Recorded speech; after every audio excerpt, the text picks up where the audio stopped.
She doesn't need to look at the menu. Elaine Bennett smiled at the waiter. Just give her the simplest dish. I looked up. My son stayed silent. My daughter-in-law avoided my eyes.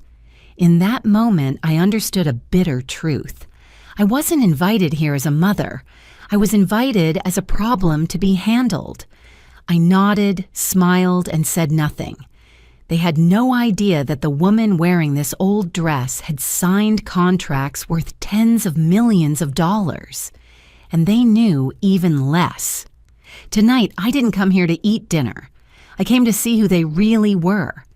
If you're still listening, tell me where you're watching from. Every comment you leave is another mark in this journey.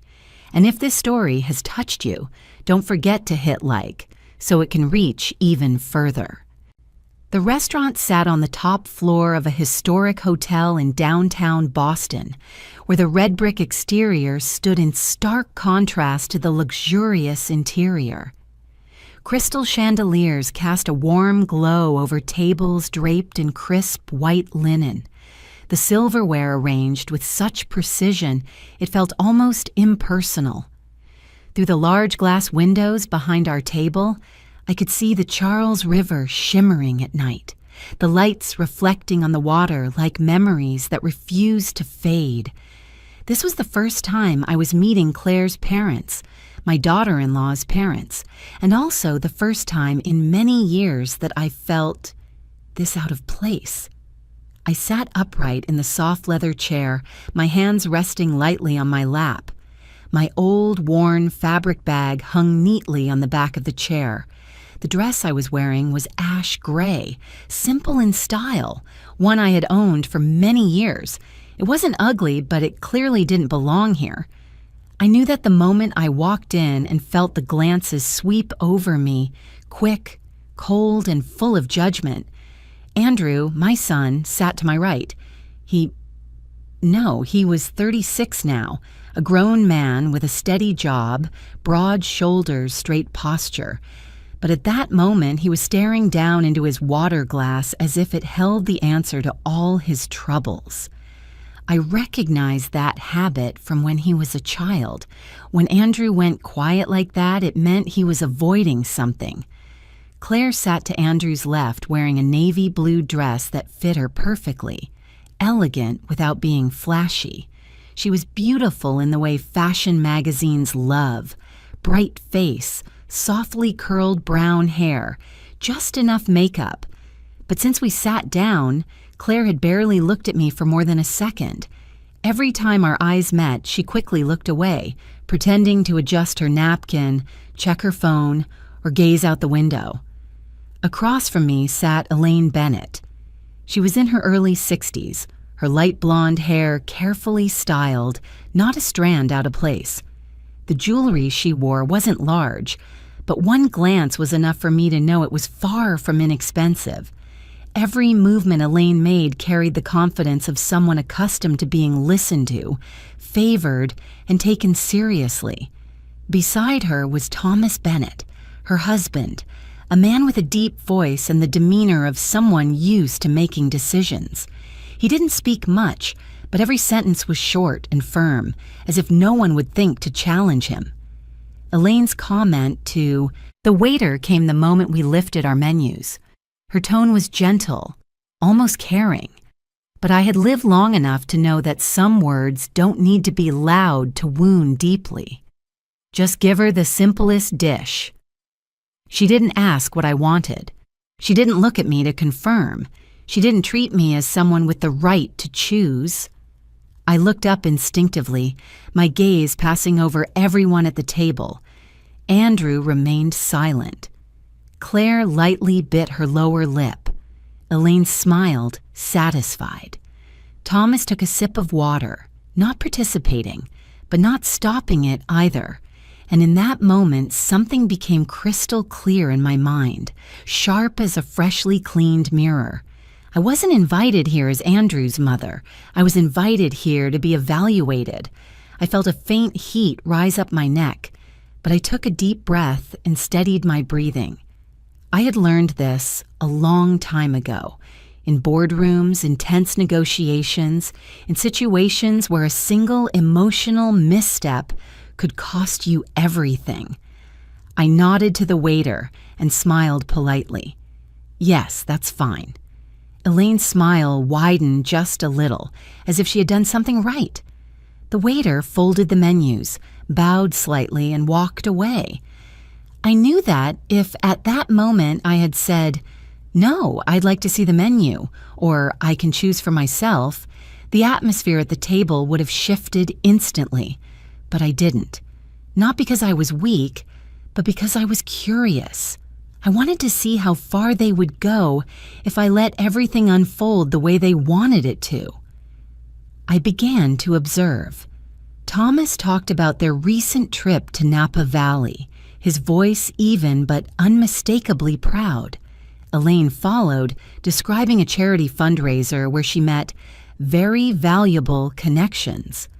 Claire nodded along with her mother's story, occasionally adding small details as if to prove she belonged in that world too. Andrew only spoke when directly addressed, and his answers were shorter than usual.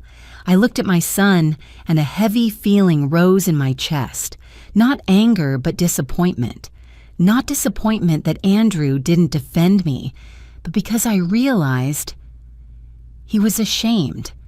No one said it out loud, but I could see it clearly in the way Andrew avoided my eyes, in how he adjusted his collar whenever Elaine glanced at me, in the tension visible in his hands clasped together under the table.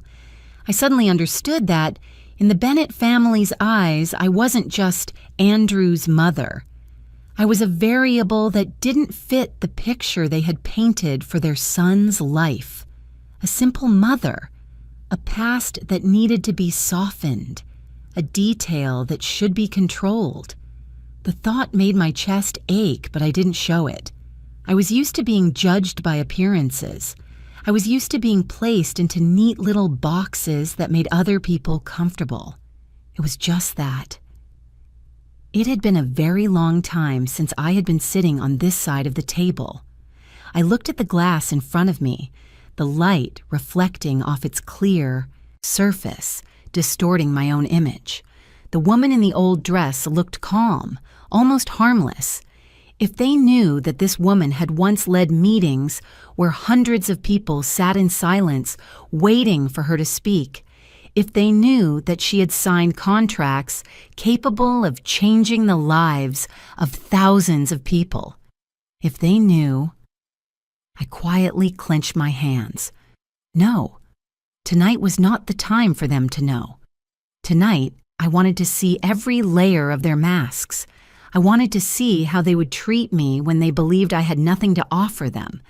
And when the appetizer arrived, a small, simple portion placed in front of me while elaborate, artfully presented plates were set before everyone else, I knew my decision to stay silent had been the right one. This wouldn't be just a dinner. This was when I began to remember every look, every word, every polite but cold smile. Because sometimes the only way to truly understand a person is to let them believe you are nothing at all. When the appetizer was set in front of me, I kept the same polite smile. But inside, a different stream of thought was quietly unfolding. Not for them, but for those listening to this story. Perhaps it was time I said something that, for many years, only I and very few people in my professional circle had known. I am not the woman Andrew, my son, thinks I am. For more than 20 years, I have held a senior executive position at a multinational corporation, headquartered in the United States, operating across major markets in North America and Europe. My work isn't glamorous in the way that makes headlines, but every decision I sign involves millions of dollars, sometimes the livelihoods of entire chains of people I've never met. I am used to closed-door meetings, negotiations that stretch late into the night, and the pressure of always having to be sharp and precise. My income, to be blunt, is far higher than anyone would imagine looking at the old dress I'm wearing tonight. Each month, the number alone would make many people pause. Beyond my salary, I hold company shares, long-term investments in retirement funds, commercial real estate, and several early-stage projects I joined when few believed they would succeed. My bank account has never been something I worry about, even during the most difficult economic periods. But Andrew doesn't know any of that. My son grew up believing his mother was just a long-time administrative employee at an ordinary company, a woman who went to work regularly, came home on time, lived in a small apartment, and never talked about money. And that wasn't because I lied. I simply didn't say more. I've lived in the same 2-bedroom apartment for nearly 20 years. It's in a quiet neighborhood, not upscale, but clean and safe. The old elevator creaks every time it goes up or down. The hallway is narrow, the yellow lights slightly dim. There's no large balcony, no floor-to-ceiling windows overlooking the city, skyline. But there's enough morning light, a compact kitchen, and a living room big enough for an old sofa and a bookshelf filled with books I've read many times. I could have moved long ago. In fact, real estate agents have called me more times than I can count, pitching Riverview penthouses and townhouses in expensive neighborhoods where the annual property tax alone could support another family comfortably. But every time I declined. Not because I'm stingy, but because I don't see the need. I grew up poor, not the romantic kind of poverty you see in inspirational stories, but the kind that forces you to count every dollar, every meal. I lived in cramped rentals, wore old shoes to school, watched my mother work herself to exhaustion just to make sure I didn't have to drop out. Those years taught me something very early. Money can bring security, but showing it off rarely brings peace. When I first began making real money, I was tempted. I won't deny that.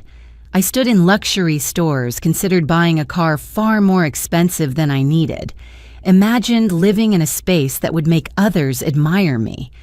But each time I asked myself, am I buying this because I need it or because I want to prove something? The answer wasn't always comfortable. And then I realized that the greatest freedom money gives me isn't the ability to buy anything I want, but the ability not to buy what I don't need. I deliberately kept Andrew away from those privileges, not because I didn't love him, but because I loved him too much. I didn't want him to grow up feeling like his path had already been paved. I wanted him to understand the value of work, effort, and taking responsibility for his own life. Andrew went to school on scholarships. He worked part-time during college. He complained about boring jobs, difficult bosses, mornings he had to wake up early even when he didn't want to. I listened, but I didn't intervene. I didn't call anyone to help him. I didn't use my connections to open doors in advance. I raised my son with discipline and consistency. Andrew knew there were things he had to do himself, consequences he had to face on his own. I didn't cushion him with money, and I didn't turn myself into a lifeline every time things got hard. I was always there, but behind him, not in front of him. Perhaps that's why Andrew always thought of me as just an ordinary woman, a kind but somewhat strict mother, living so simply that it sometimes made him feel embarrassed. And I let him think that. I never tried to correct that impression, not because I feared the truth, but because I feared the consequences of telling it. I was afraid that if Andrew knew who I truly was in the outside world, our relationship would change. I feared he would look at me differently, not as his mother, but as a mother with money. I feared his decisions might be influenced even slightly by the existence of an invisible safety net. And until recently, my life was peaceful that way. I went to work, came home, read books, took walks on weekend mornings. Andrew visited when he could. We ate dinner together in my small kitchen. No talk of money, no unspoken comparisons, no tension. Everything began to change when Andrew got married. The Bennett family entered my life very clearly. They were nothing like me. They were used to displaying their status, to social relationships built on financial foundations, to measuring people by what they owned. From the first stories Andrew told me about them, I sensed the difference. And tonight's dinner was the first test, not just for them, but for me. I wanted to know how they would treat me when they believed I had nothing to offer. I wanted to know, without money standing between us, what a person's value looked like in their eyes. The Bennett family entered my life as a test I never sought, but never intended to avoid.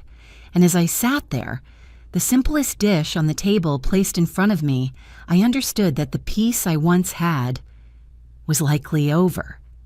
But sometimes, peace has to be broken, so the truth can finally step into the light. Andrew's call came on a late afternoon, just as I set the kettle down on the stove and leaned against the windowsill, looking out at the small street below. Boston's sky that day was a pale gray, not raining but not sunny either, the kind of in-between weather the city is known for during the changing seasons. I remember thinking, before answering, that it would probably be another short call, asking about my health, reminding me to dress warmly or saying he'd be busy that weekend. Andrew's voice came through the line with a slight hesitation, subtle enough that most people might miss it, but I didn't. "Mom, I want to tell you something." I leaned back against the wall, holding the phone close to my ear. "Okay, go ahead." "Claire's parents, they're in Boston this week, and they want to meet you." I stayed silent for a few seconds, not because I was surprised, but because I had always known this moment would come. Andrew had been married for almost a year, and the two families meeting was only a matter of time. But the way he said it, almost as if he were asking for permission, as if he were testing my reaction, caught my attention. "Where do they want to meet?" I asked calmly. Andrew took a light breath, then said the name of the restaurant. It was a name I knew very well, not because I had eaten there, but because, in the business world, it was often mentioned as a symbol of status. One of the most expensive restaurants in Boston, a place people didn't go just to eat, but to be seen and to be recognized. I looked out the window again, street lights beginning to turn on one by one. "That restaurant?" I said, giving nothing away. "That's fine." Andrew seemed relieved that I agreed so quickly. He went on about the time, about how Claire had made the reservation, about how it would be an intimate dinner. I listened, nodding out of habit, until a thought surfaced in my mind, quiet but impossible to ignore. "Andrew," I said, interrupting him, "what do Claire's parents know about me?" There was a very brief pause on the other end of the line. So brief that, if I hadn't known Andrew so well, I might not have noticed it. But I know every breath my son takes. "Well, I just told them you live simply," Andrew replied. "You know, you've always lived that way." The word simply was spoken lightly, as if it were obvious, as if it were a harmless description, but it landed on me heavier than Andrew realized. Simply. Not works at a corporation, not raised her son on her own, not is a strong woman, just simply. In that moment, something tightened in my chest. Not anger, but sadness. A quiet, familiar sadness, like realizing you've been neatly placed into a corner, not because you belong there, but because someone else thinks that's where you fit best. I didn't say anything right away. I let Andrew keep explaining that Claire's parents were fairly traditional, that they cared about appearances, that they just wanted a pleasant dinner. Andrew didn't say it outright, but I could hear a very clear hope in his words. He hoped I wouldn't make things complicated. And I understood. I understood that, on some level, my son was embarrassed by me. Not embarrassed because I was a bad person, but embarrassed because I didn't fit into the new world he was stepping into. That realization didn't hit me all at once. It came slowly, like rereading an old letter, and suddenly understanding the lines between the lines. I remembered the times Andrew suggested I buy newer clothes before attending events, the times he gently reminded me not to talk too much about my everyday life in front of his friends. Small details I had once brushed off, now rearranging themselves into a clearer picture. I didn't blame Andrew. If there is one thing I've learned in this life, it's this. Children don't mean to hurt their parents. They are only trying to find their place in the world, and sometimes in that process, they unconsciously push the people they love aside. Okay, I said finally, my voice still gentle. I understand. Andrew exhaled, clearly relieved. He added a few words about hoping I'd arrive on time, then said goodbye and hung up. I stood there for a long time after the phone screen went dark. My apartment was so quiet I could hear the steady ticking of the wall clock. I looked around the room, the old but clean sofa, the dark wooden bookshelf, the small dining table just big enough for two. Everything here was familiar, marked by a life that wasn't flashy, but never lacking either. I walked slowly into the bedroom and opened my closet. On one side were the clothes I wore every day, simple, durable, easy to wash. Toward the back, carefully hidden, were the clothes I wore for work.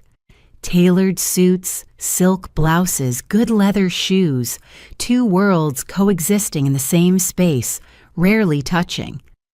I sat on the edge of the bed, hands resting on my knees, and for the first time since Andrew called, I allowed myself to think more deeply about the question that had just been asked.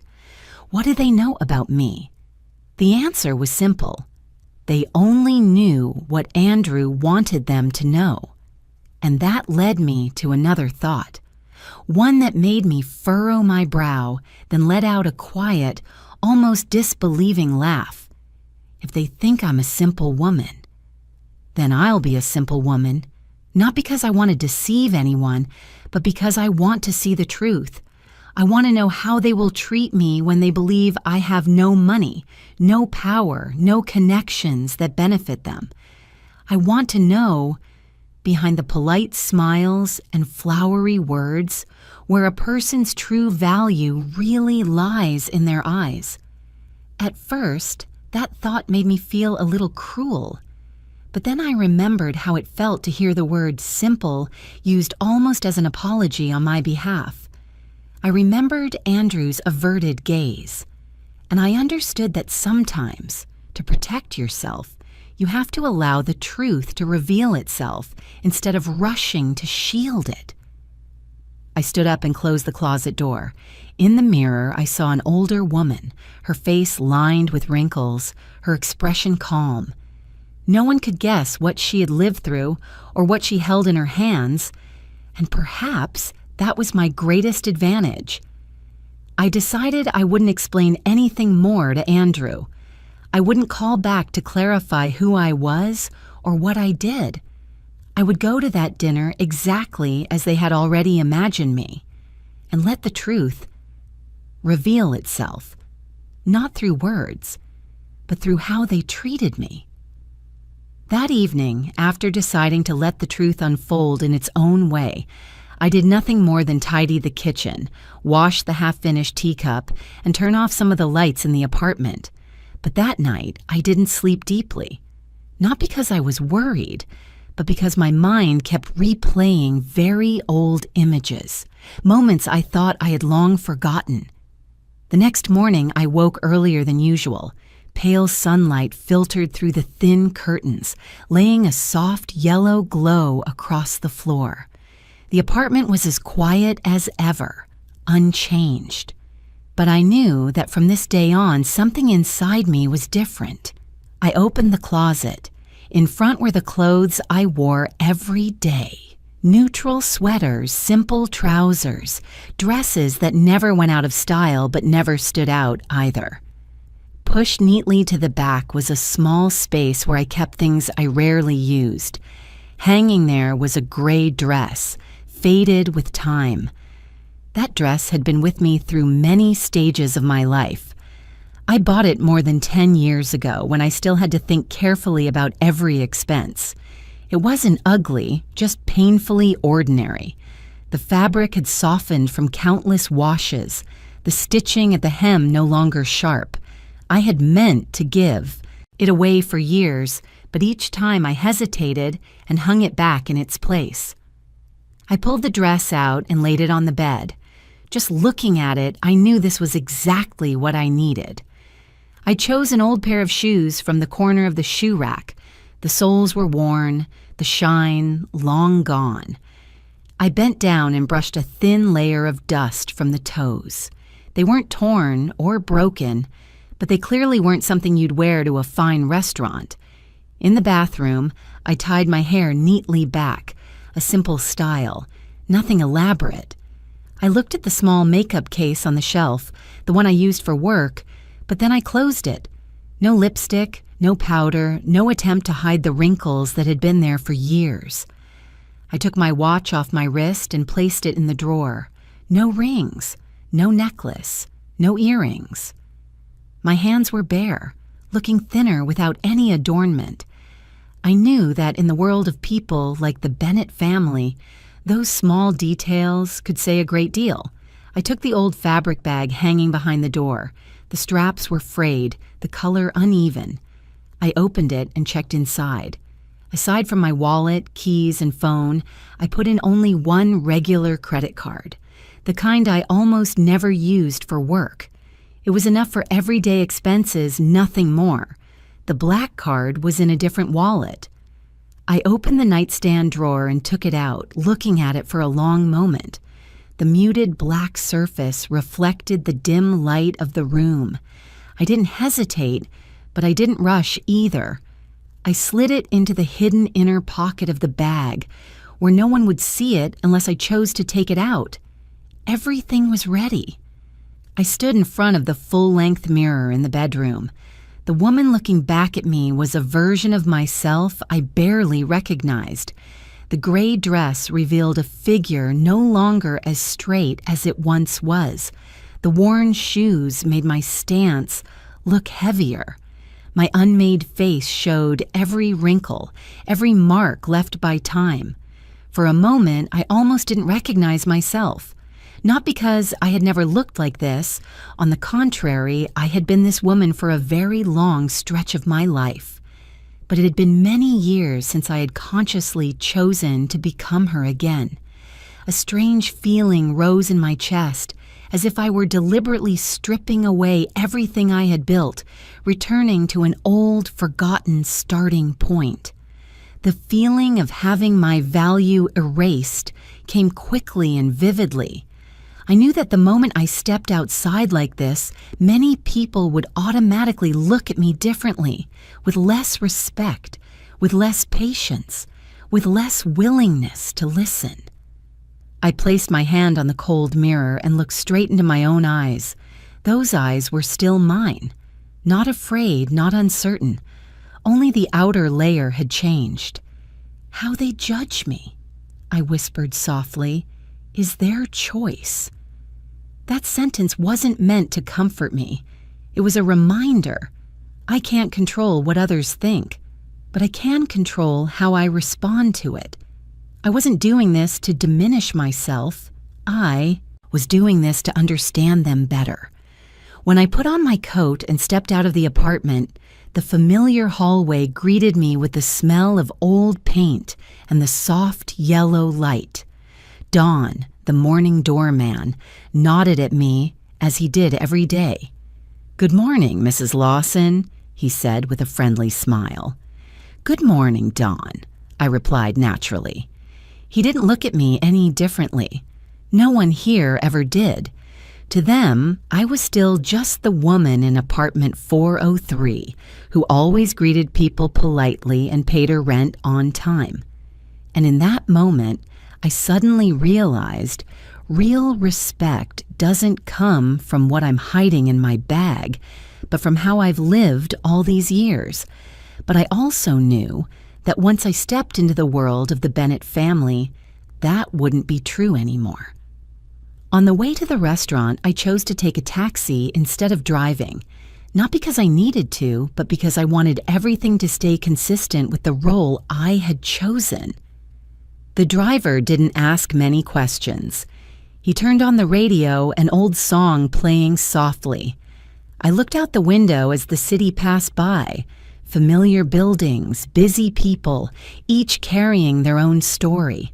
I took a deep breath when the car stopped in front of the hotel where the restaurant was located. The entrance was paved with gleaming stone. The staff stood upright in tailored suits. I stepped out of the car, gripping the strap of my fabric bag tightly. In that moment, I felt like I was stepping onto a stage where I had already chosen my role.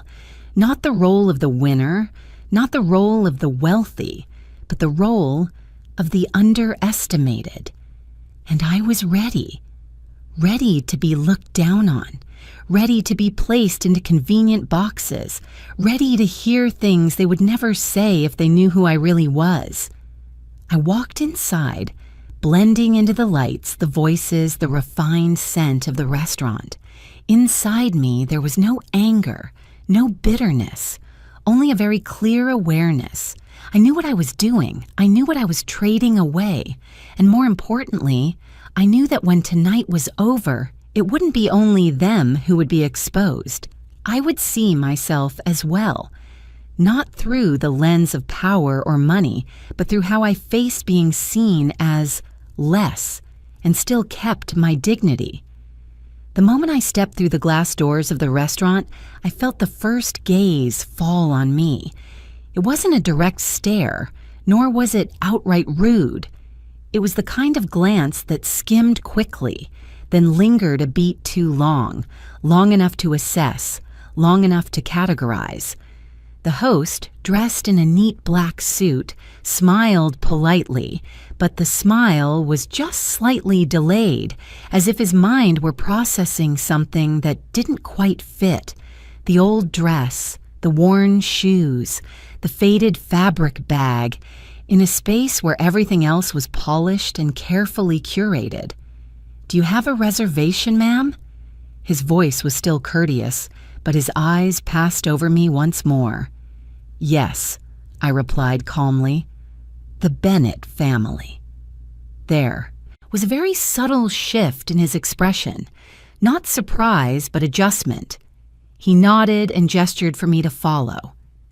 I walked slowly past tightly spaced tables, the soft clink of cutlery against plates, the low murmur of conversation flowing like an unbroken current. And then I saw Andrew. My son stood up the moment he saw me approaching. But the movement was incomplete. He rose, then hesitated, as if unsure what to do next. Andrew's eyes flicked quickly over me, from the dress to the shoes, then turned away almost immediately.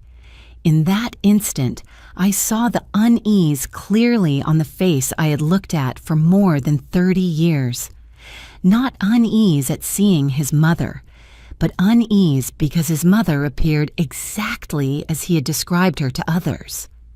Claire stood beside Andrew. My daughter-in-law looked radiant in the way this place favored.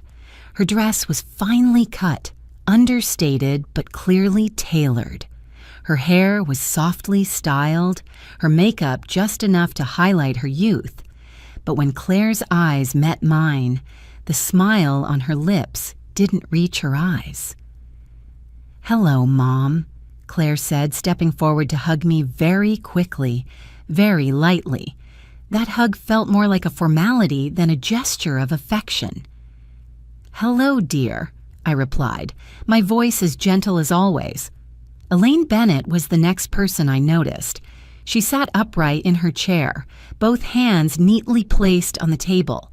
As I came closer, Elaine lifted her head, her eyes traveling from the top of my hair down to the hem of my dress, then stopping at the fabric bag hanging from my arm. She didn't speak right away. She simply observed. Thomas Bennett stood up last. He shook my hand, brief and firm, but without any warmth. A polite handshake, nothing more. "Very nice to meet you," Thomas said. "Andrew has told us a few things about you." "I hope they were good things," I smiled. He smiled back but didn't answer directly. We sat down. My chair was placed slightly off-center, not at the head of the table. A small detail, but I noticed it. Elaine adjusted her napkin, then turned to me. "Was the trip here smooth?" she asked, her tone light, just concerned enough. "Quite smooth," I replied. "Boston traffic has been very heavy lately," she continued, "especially for people who aren't used to driving downtown." The comment wasn't exactly insulting, but it carried an assumption that I was easily overwhelmed by this city, by this pace of life. I simply nodded, offering no objection. Thomas signaled the waiter to bring wine. He began talking about a bottle of red that had just arrived, emphasizing the vintage, the vineyard, and how difficult it was to find on the market. Elaine nodded along, adding a few details about their recent trip to California, where they had happened to look at some coastal properties. "We're considering buying another one," Elaine said casually. "You never know, Andrew and Claire might need it someday." Andrew hesitated slightly.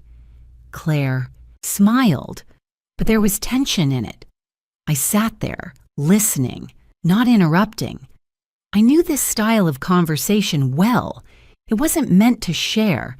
It was meant to establish position, to remind everyone at the table who had the ability to give and who should be aware of that. Elaine turned to me. "Where do you live again?" she asked. "On the west side of the city," I replied. "Oh," Elaine nodded. "That area is quite quiet, very suitable for people who value stability." Stability, another word chosen with care. "What kind of work do you do?" Thomas asked next, his tone neutral. "I work in an office," I said briefly, just as Andrew had painted the picture. "Ah," Elaine smiled. "Jobs like that are very respectable. Not everyone needs high-pressure positions. What matters is having a balanced life." That compliment landed softly, but I heard every word. It wasn't recognition. It was placement, as if she were setting me on a lower rung of a ladder, then nodding in satisfaction because I knew my place. The waiter brought the menus. Elaine glanced through hers quickly, then began ordering for the table. When it came to me, she turned to the waiter and smiled. "She'll have the simplest dish. She probably isn't used to menus like this." The sentence was delivered so gently that anyone who reacted would seem overly sensitive. But I saw Andrew clench his hand under the table. Claire lowered her head. My dish arrived first. A small portion, simply presented. No elaborate garnish, no complex sauce. Meanwhile, in front of the others were carefully arranged plates, rich aromas drifting upward. Thomas took a sip of wine and continued talking about a new project, about people he had recently met, about very promising connections. Elaine added a few remarks, emphasizing names and places that, if I wanted to, I could easily have commented on. But I didn't. I stayed silent. And I remembered. I remembered the way Elaine looked at me whenever money was mentioned. I remembered Thomas's eyes when power came up. I remembered Andrew's silence and Claire's hesitation. The atmosphere at the table grew heavier. No one said it out loud, but everyone felt it. Conversations about money, success, and status flowed past me like a prolonged test. And I sat there in my old dress with the cheapest dish on the table, listening to every soft word lined with hidden thorns. I knew this was only the beginning. When the plates were nearly cleared, Elaine Bennett was the first to set her knife and fork down. The gesture was light and proper, but I recognized it as a signal. She turned to me, her face relaxing into a gentler smile than before, the kind people use when they're about to say something they believe is for your own good. "Margaret," Elaine began slowly, as if choosing her words with care, "I just want to say, we truly admire you." I looked up calmly. The word admire sounded pleasant, but I had long learned to distinguish between words and the intentions behind them. "Raising a child on your own is never easy," she continued, "especially under circumstances when not everyone has many resources." The way she hesitated before the word resources caught my attention. No one at the table reacted. Thomas sipped his wine.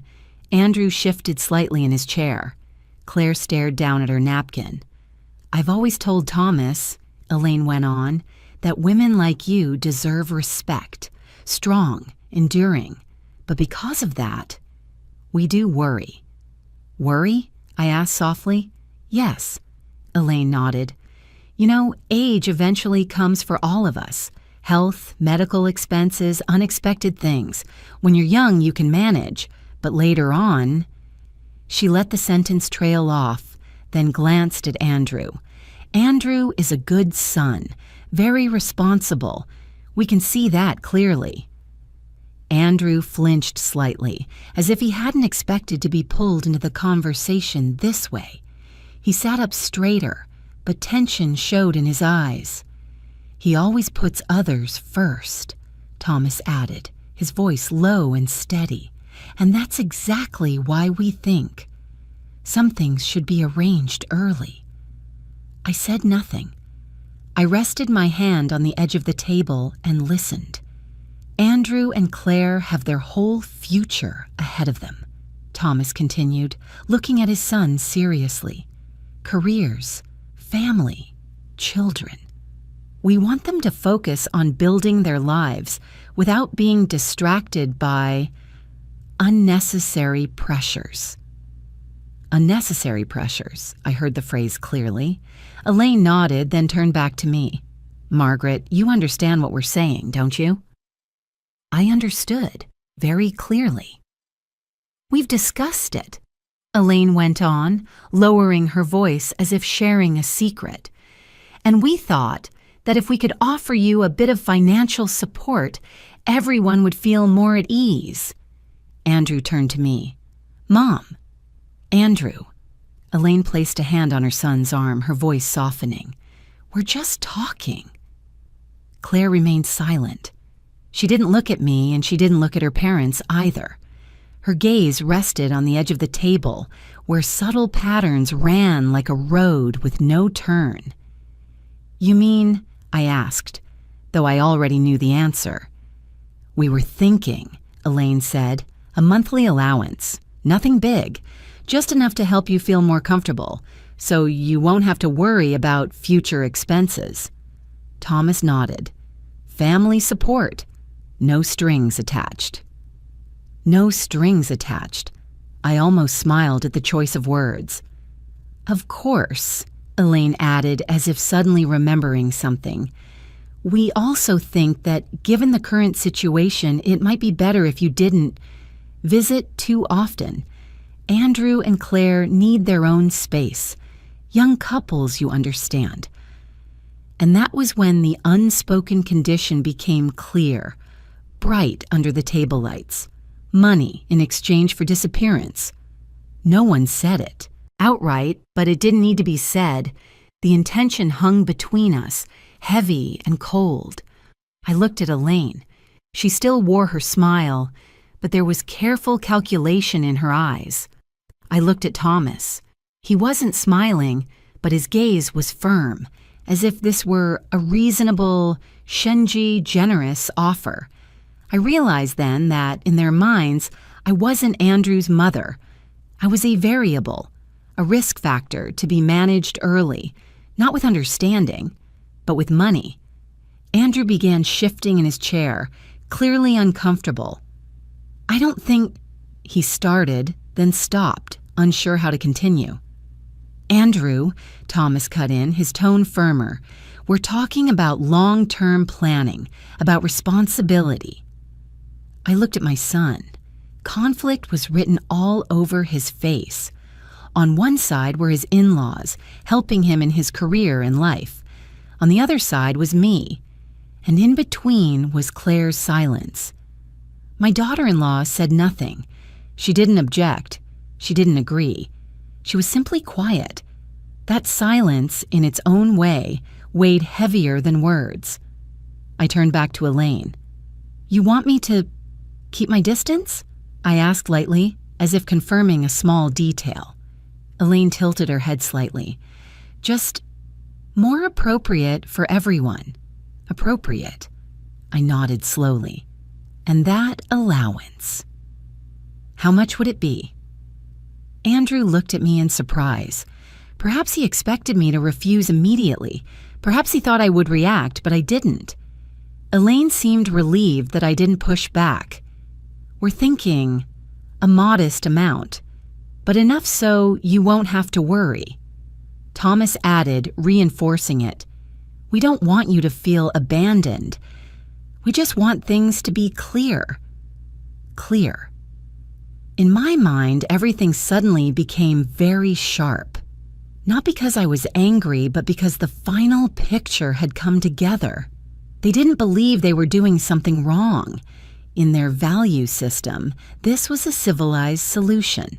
They use money to buy peace of mind, to buy order, to buy distance.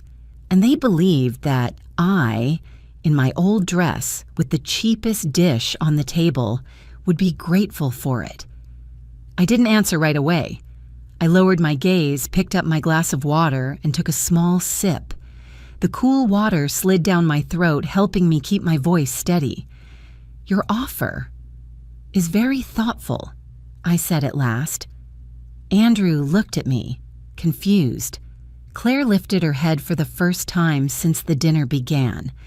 Elaine smiled, clearly thinking she was on the right path. "I need some time to think," I added. "Things like this shouldn't be decided in a hurry." "Of course," Elaine replied immediately, unable to hide her satisfaction. "We just wanted you to know that we're always ready to help." "Help?" I nodded and set the glass down. In that moment, I knew I had what I needed. Not an answer, but confirmation. I had seen the true nature of this offer. I had seen how far they were willing to go if they believed I was the weaker one. And I also knew that the best thing I could do now was to let them keep talking, to keep revealing themselves, to keep believing they were in control. I stayed silent, not because I had nothing to say, but because I wanted to hear more, until there was no doubt left about who they truly were. I placed my hand on the table, not to claim space, but to steady myself. Their words still hung between us, heavy like smoke after a small fire. Elaine sat upright. Thomas leaned slightly forward. Andrew watched me as if waiting for a verdict. And Claire was quiet in a way that told me she knew this dinner was about to turn in another direction. "I'll tell you a story," I said, my voice calm, not loud, not emphasized, not to argue and not to justify myself, just so you understand where I come from. No one interrupted. I looked down at my hands that had worked all their lives, faint calluses softened by time, but the memory of them never fading. "I grew up in an old rental building in the southern part of the state," I began. "My parents worked themselves to exhaustion, and there was never enough money. I learned very early that if I wanted to survive, I had to stand on my own. I paused briefly, long enough for old images to come back clearly. The small kitchen, the refrigerator that rattled at night, winter mornings when I went to school in a thin coat because there wasn't a thicker one. When Andrew was born, I continued, I was on my own. No family nearby, no support, no safety net, just a newborn baby and an hourly job. Andrew shifted slightly. I knew this part. He'd never heard all of it. I worked from early morning until late at night, I said, not looking directly at my son. 12 hours was normal, some days 14. I carried Andrew to the neighbor's house to ask them to watch him, then ran off to work. I came home when he was already asleep. The next morning, I left again before he woke up. Elaine pressed her lips together slightly. Thomas stopped leaning back in his chair. At night, I continued, when everything was quieter, I studied. I enrolled in evening classes. I borrowed books from the library. I studied in the kitchen under a dim light with a cheap cup of coffee beside me. I looked at Andrew then. You never knew any of that, did you? He shook his head very slightly.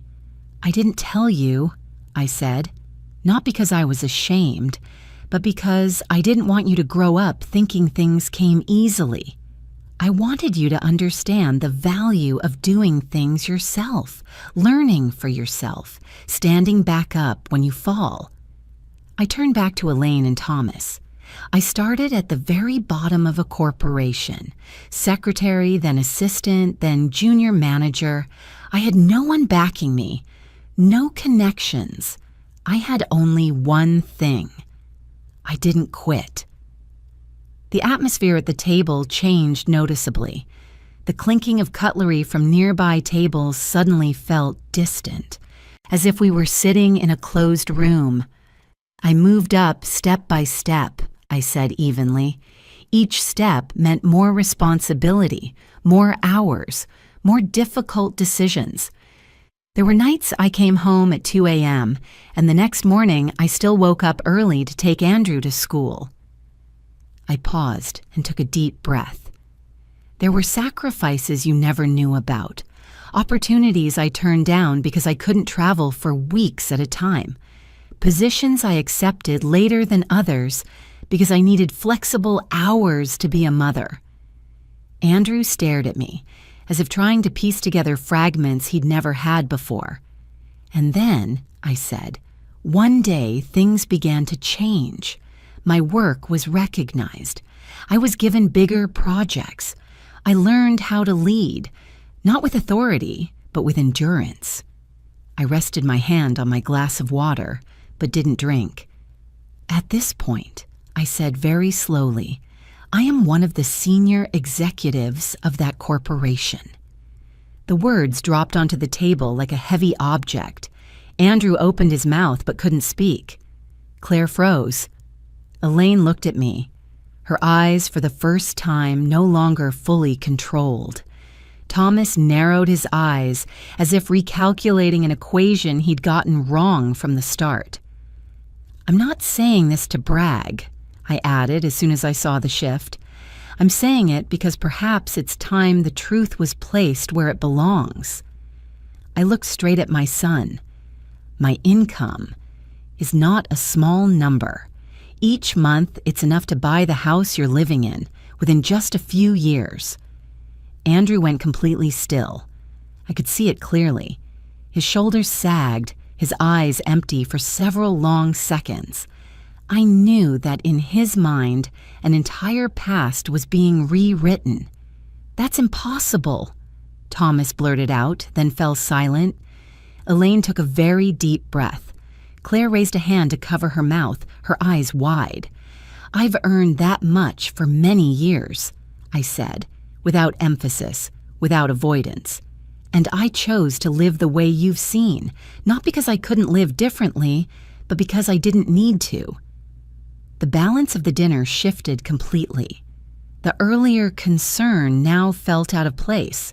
The offer of a monthly allowance sounded clumsy, almost ridiculous. Andrew looked at me, his voice rough. "Mom, why didn't you tell me?" I looked at my son for a long moment.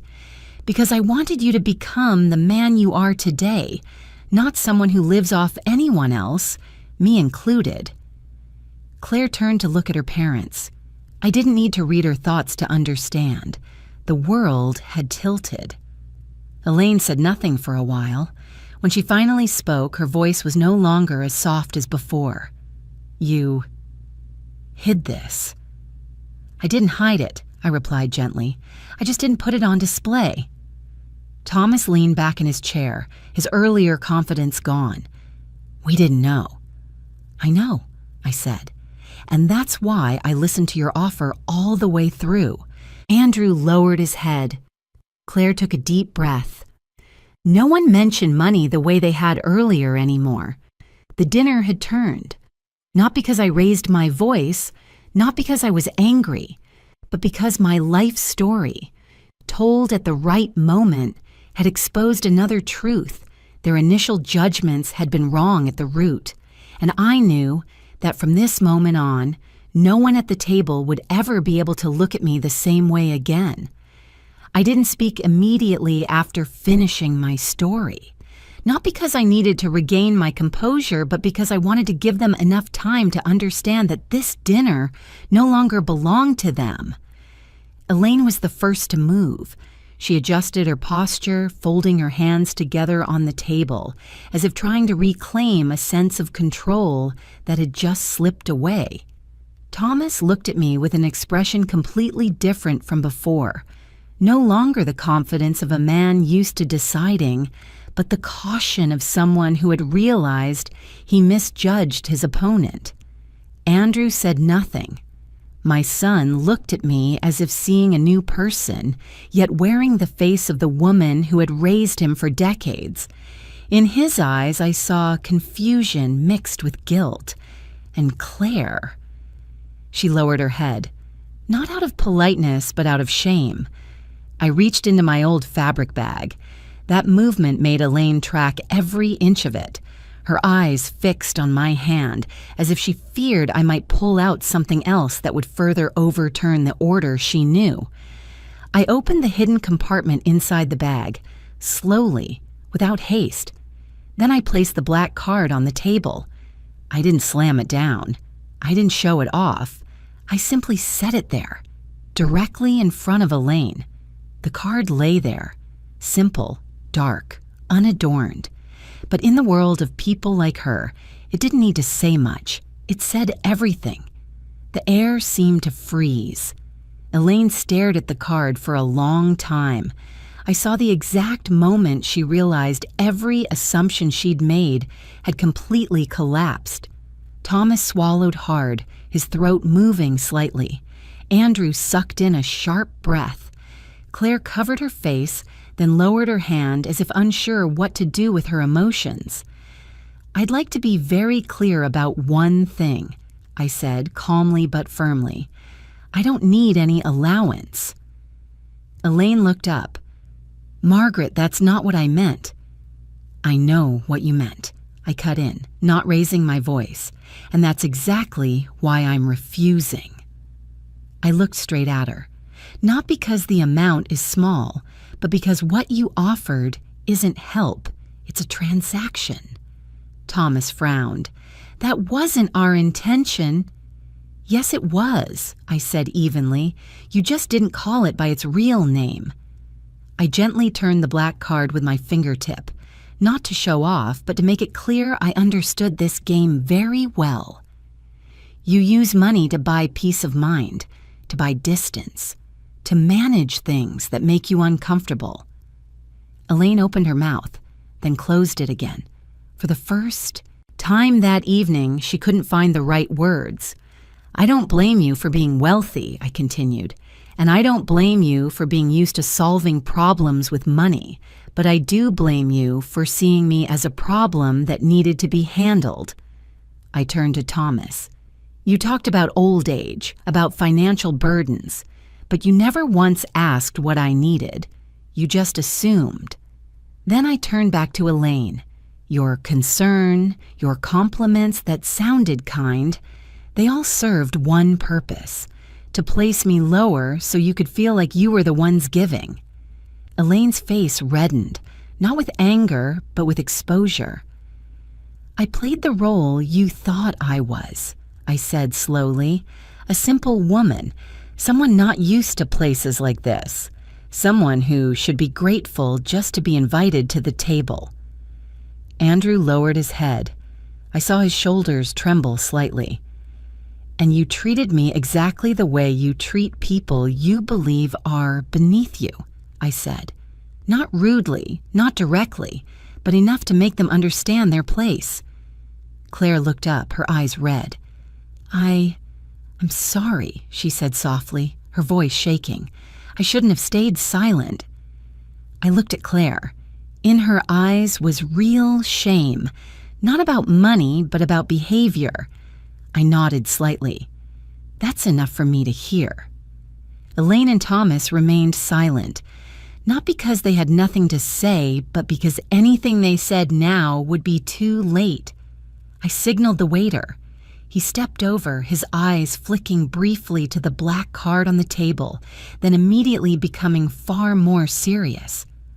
I'll take the check, I said. Thomas startled. That's not necessary. We invited... I know, I smiled, but tonight I'm treating. The waiter nodded, took the card, and walked away. No one spoke while we waited. The silence now wasn't heavy with tension, but with everyone having to recalibrate their understanding. When the waiter returned, he placed the bill in front of me. The number was clear, undisguised. I didn't look closely. I signed, slipped the card back into my old fabric bag, the same bag that hours earlier had been judged unfit for this place. Andrew looked at the number, then at me. I could see the moment he understood. The monthly allowance they'd offered earlier was, in reality, a very small figure. I stood up, not hurried, not angry. I stood the way I had stood in many important moments of my life, with my back straight and my head held high. I hope, I said, looking at Elaine and Thomas, that if you continue to use money to define people, you'll at least be more careful. I turned to Andrew. My son stood as well, his eyes wet. Mom, he said, but I placed my hand over his, signaling that I understood. We'll talk tonight, I told him, but not here. Finally, I looked at Claire. You still have plenty of time to become the person you want to be. Don't let your silence hurt others. Claire nodded, tears rolling down her cheeks. I turned and walked out of the restaurant. The warm lights behind me no longer made me feel small. I walked in my old dress, worn shoes, faded fabric bag, but every step was steady. I left with everything I had brought to the dinner. Not money, not status, but dignity, intact. I arrived back at my apartment when the city lights were fully on.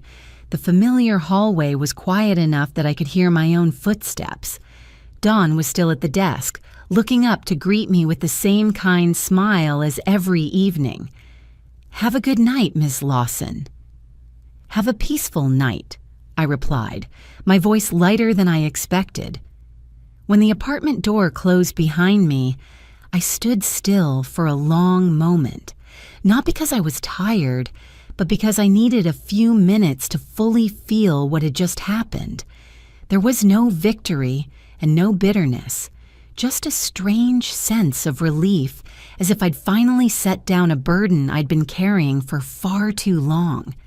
I changed out of my dress, poured myself a cup of hot tea, and sat in my familiar chair by the window. The city outside continued to move, countless other stories unfolding in parallel, unaware that at a luxurious restaurant not far away, an order once thought unshakable had been quietly disturbed. My phone vibrated. Andrew's name appeared on the screen. I looked at it for a few seconds before answering. Mom, My son's voice came through, hoarse and rushed, as if he'd been running for a long time. "Did you make it home?" "I did," I replied. "Are you okay?" On the other end, Andrew was silent for a few beats. I heard him exhale heavily. I don't know what to say." "Then don't say anything," I said gently. "Listening is fine." "Mom," he continued, his voice breaking slightly, "I'm sorry." Those two words came late, but they weren't meaningless. "Sorry for what?" I asked, not to pressure him, but to let him face it himself. "For letting it happen," Andrew said quickly, as if afraid he'd lose his courage if he slowed down. "For introducing you like you were something that needed explaining. For staying silent when they said things they shouldn't have." I closed my eyes and took a deep breath. "Andrew," I said, "I'm not angry with you, but I'm angry with myself," he replied. "I didn't see it. I thought I was doing the right thing." "You're living in a world where things like that are considered normal," I said. "I understand. But I don't want to keep living like that," Andrew said, his voice firmer now. Tonight made me rethink a lot. I didn't answer right away. I let my son continue, let him give shape to the thoughts tumbling in his head. "I realized," Andrew said more slowly, "that a lot of what I've had over the past few years didn't come entirely from me. The contracts, the opportunities, the doors that opened too easily." I opened my eyes and looked out the window. "And how does that make you feel?" "It feels like I'm standing on ground I didn't build myself," he replied. "And tonight, I don't want to stand there anymore." I heard something new in my son's voice, a new clarity, not impulsive, not blind rebellion, but a resolve that was taking shape. "Have you talked to Claire yet?" I asked. Andrew sighed. "She left our place a little while ago. She cried a lot." Not long after that, my phone vibrated again. This time, it was Claire. I answered right away. "Aunt Margaret," Claire said, her voice trembling but clear. I'm sorry." "You've already said that," I replied, "and I heard you." "But I need to say more," Claire said. "I stayed silent when I shouldn't have. I let my parents shape everything, and I didn't dare stand up." "You were afraid," I said, not as a question. "Yes," Claire admitted. "I was afraid of losing their support, afraid of disappointing them. But tonight, when you stood up and said those things, I realized I was more disappointed in myself." I listened. I didn't rush to comfort her, because sometimes what someone needs most isn't reassurance, but the space to face their own emotions. "Andrew told me," Claire continued, "that he wants to walk his own path, not rely on my father anymore." I stayed silent, letting her go on. "I know that will start a big fight," Claire said, her voice lowering. "My father, he was very angry." I could picture it clearly. Thomas Bennett wasn't a man accustomed to losing control. To him, Andrew's independence wasn't a personal choice. It was a rejection of influence, and that was the hardest thing for him to accept. "And Elaine?" I asked. Claire hesitated. "My mother.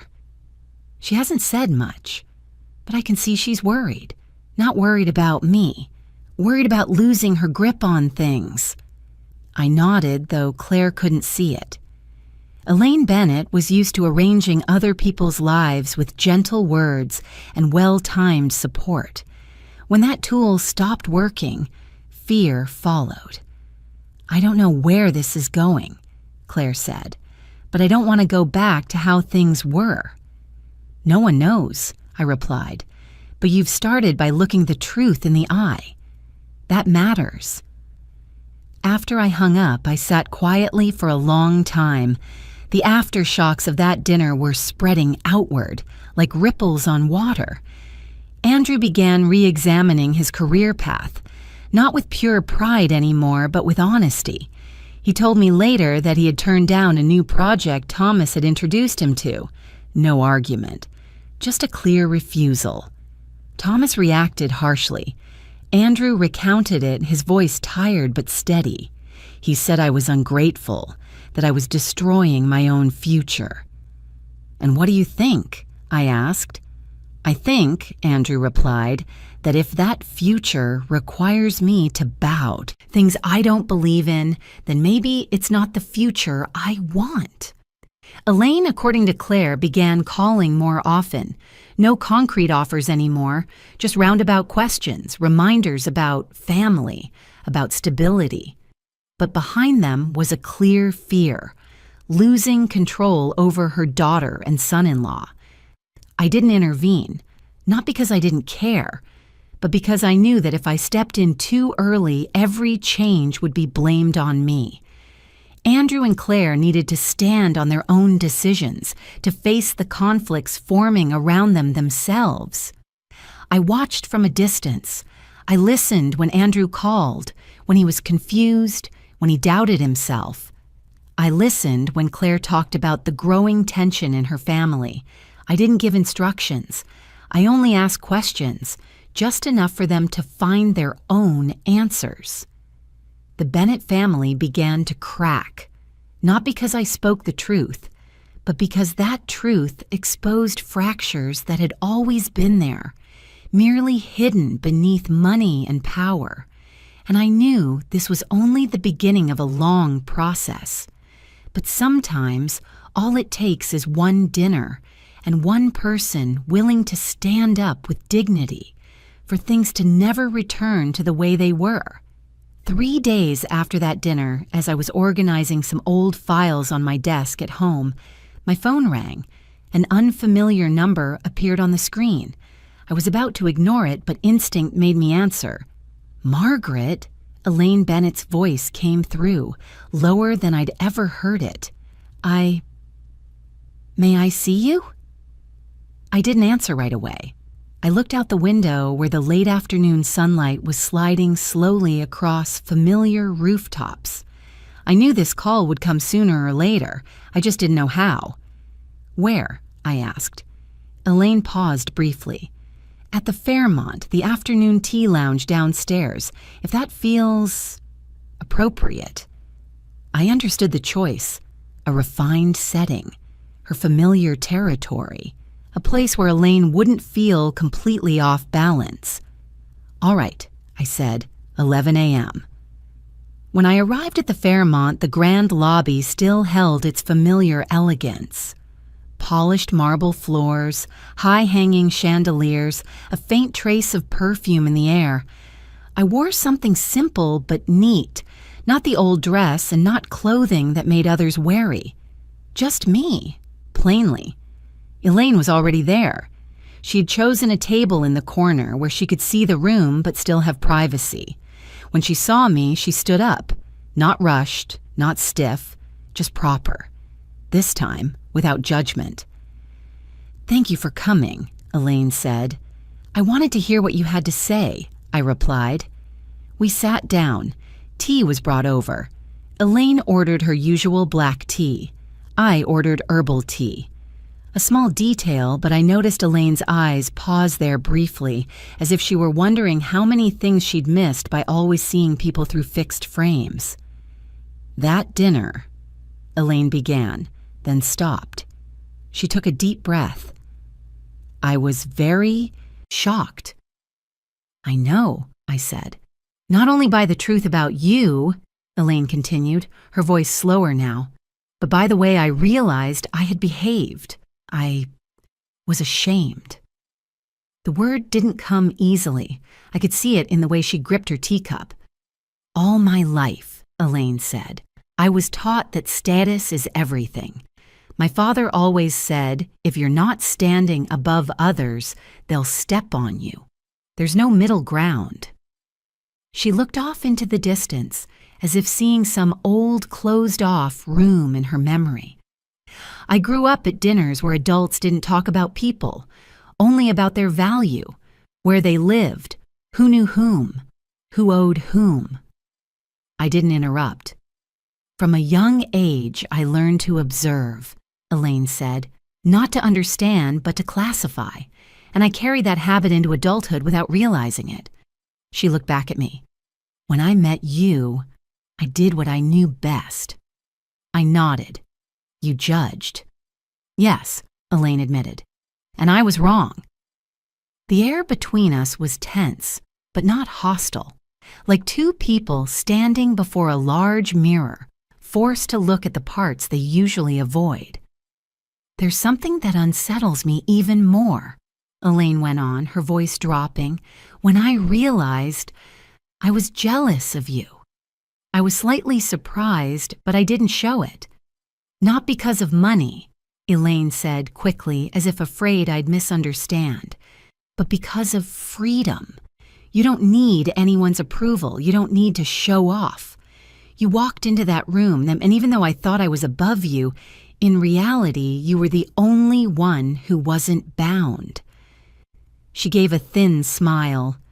I've been bound my whole life without realizing it. I set my teacup down. Money, I said, is just a tool. It can build bridges. It can also build walls. The issue isn't the amount, but the purpose people use it for. Elaine listened without interrupting. I've never used money to control others, I continued, not because I'm noble, but because I know how heavy it feels to be controlled. Elaine closed her eyes for a moment. When she opened them, her gaze had changed, not as sharp as before, but something more weary. I thought I was protecting my daughter, she said, but maybe I was just protecting my own position. That's not an easy realization, I replied. Elaine fell silent.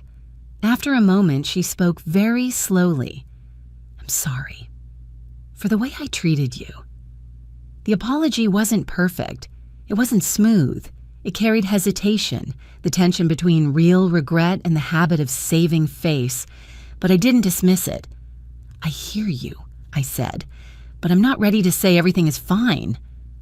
Elaine nodded without the defensiveness she'd shown before. I understand.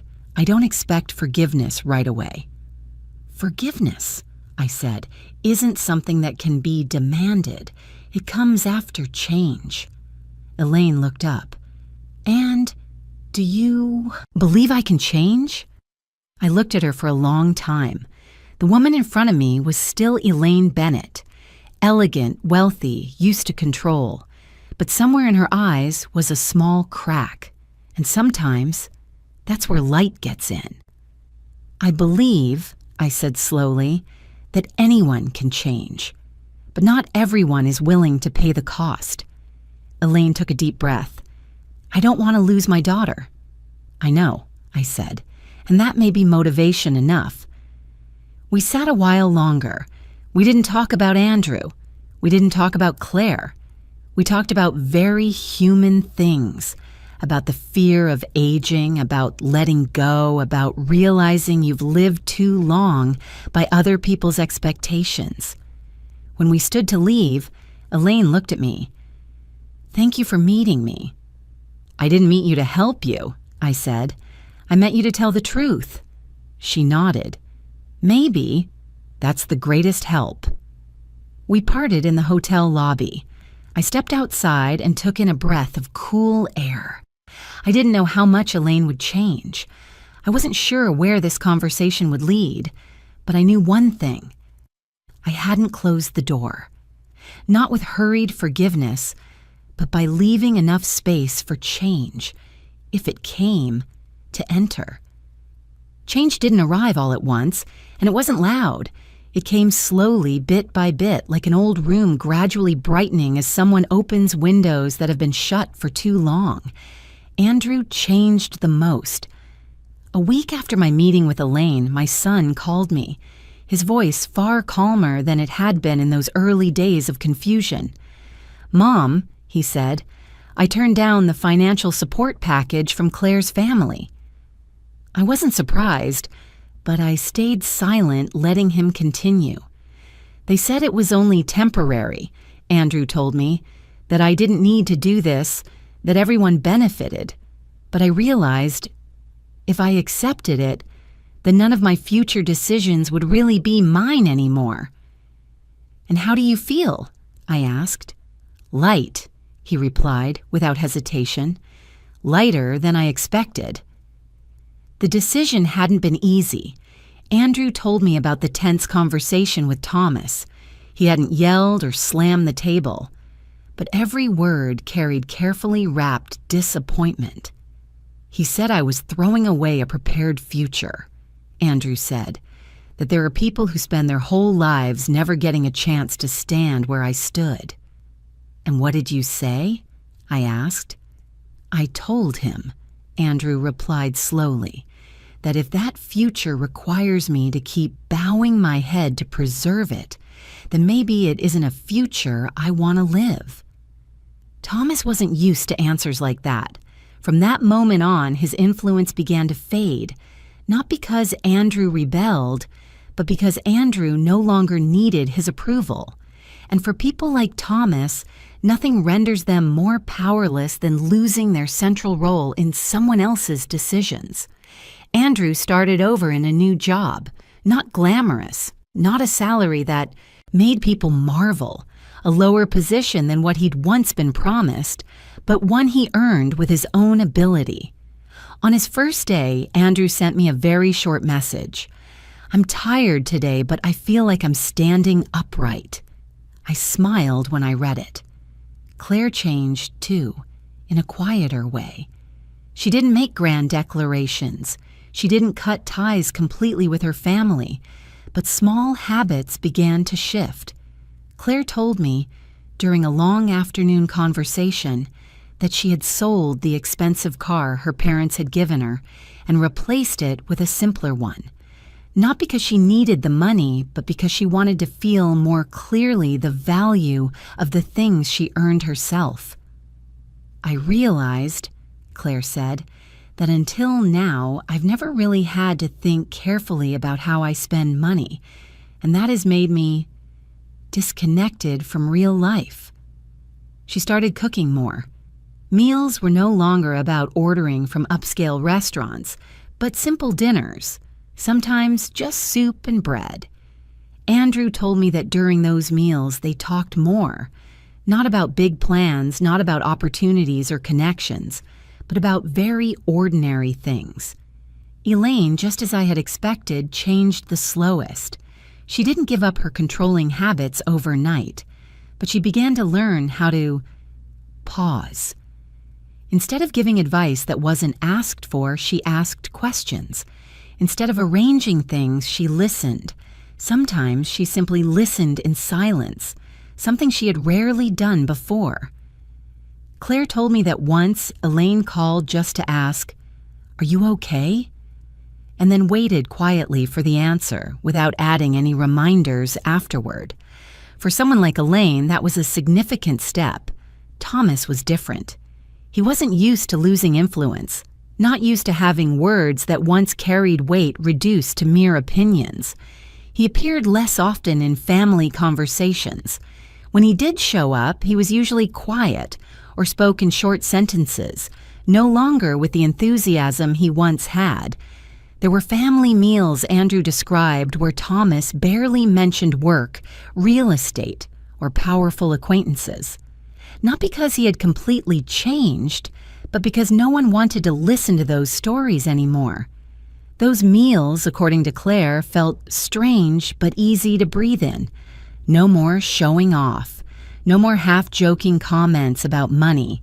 Just people sitting at the same table, eating the same food, speaking to one another in their real voices. I didn't appear often at those gatherings, not because I was excluded, but because I chose to keep my distance. I didn't want my presence to become a shadow that made them change because of me, instead of because of themselves. I watched from afar, through phone calls, messages, and stories told back to me. I saw Andrew learn to say no without apologizing. I saw Claire learn to ask questions instead of automatically accepting things. I saw Elaine sometimes confused, but not returning to her old ways. And I saw Thomas. Gradually being forced to face the truth that power doesn't last forever if it isn't built on respect. The family began to speak honestly with one another, not always gently. There were tense conversations, tears, long silences. But they were real conversations, no longer covered up by gifts or financial support. Respect in that way was rebuilt, not based on who had more money, but on who dared to live according to their own values. And me, I didn't take revenge. I didn't use my truth to overpower anyone. I didn't use money to reverse roles. I didn't step into that family as a winner. I stepped back, letting go of power I fully could have used, because I learned very early on that real power doesn't lie in controlling others, but in not needing to do so. Letting go isn't weakness. Letting go is trusting that others can grow on their own if they are given the space. And in that slow change, I realized something. The values that once stood highest had been turned upside down, not through punishment, but through truth, patience, and each person choosing again the path they wanted to walk. The news that Andrew was about to become a father reached me on a very quiet afternoon. My son called, his voice unable to hide its tremble, even as he tried to sound calm. He spoke slowly, as if afraid that if he spoke too fast, the moment would slip away. "Mom, Claire's pregnant." I was silent for a few seconds, not because I was surprised, but because a very deep, very warm feeling was spreading through my chest.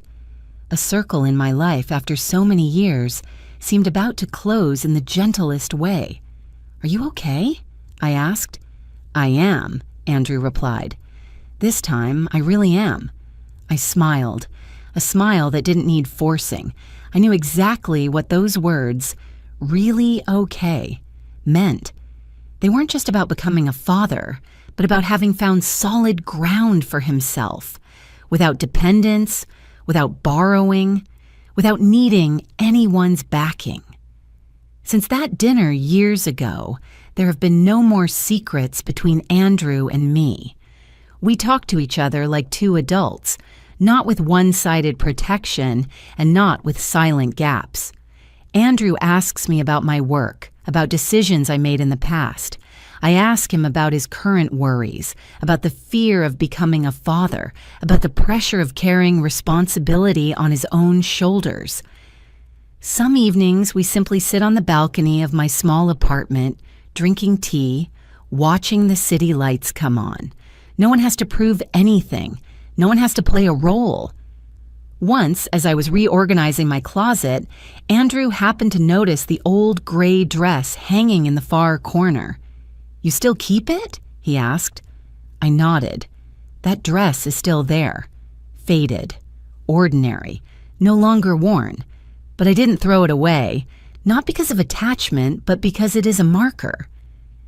A very personal reminder that one evening I walked into a room looking like the person everyone underestimated the most and walked out with my dignity completely intact.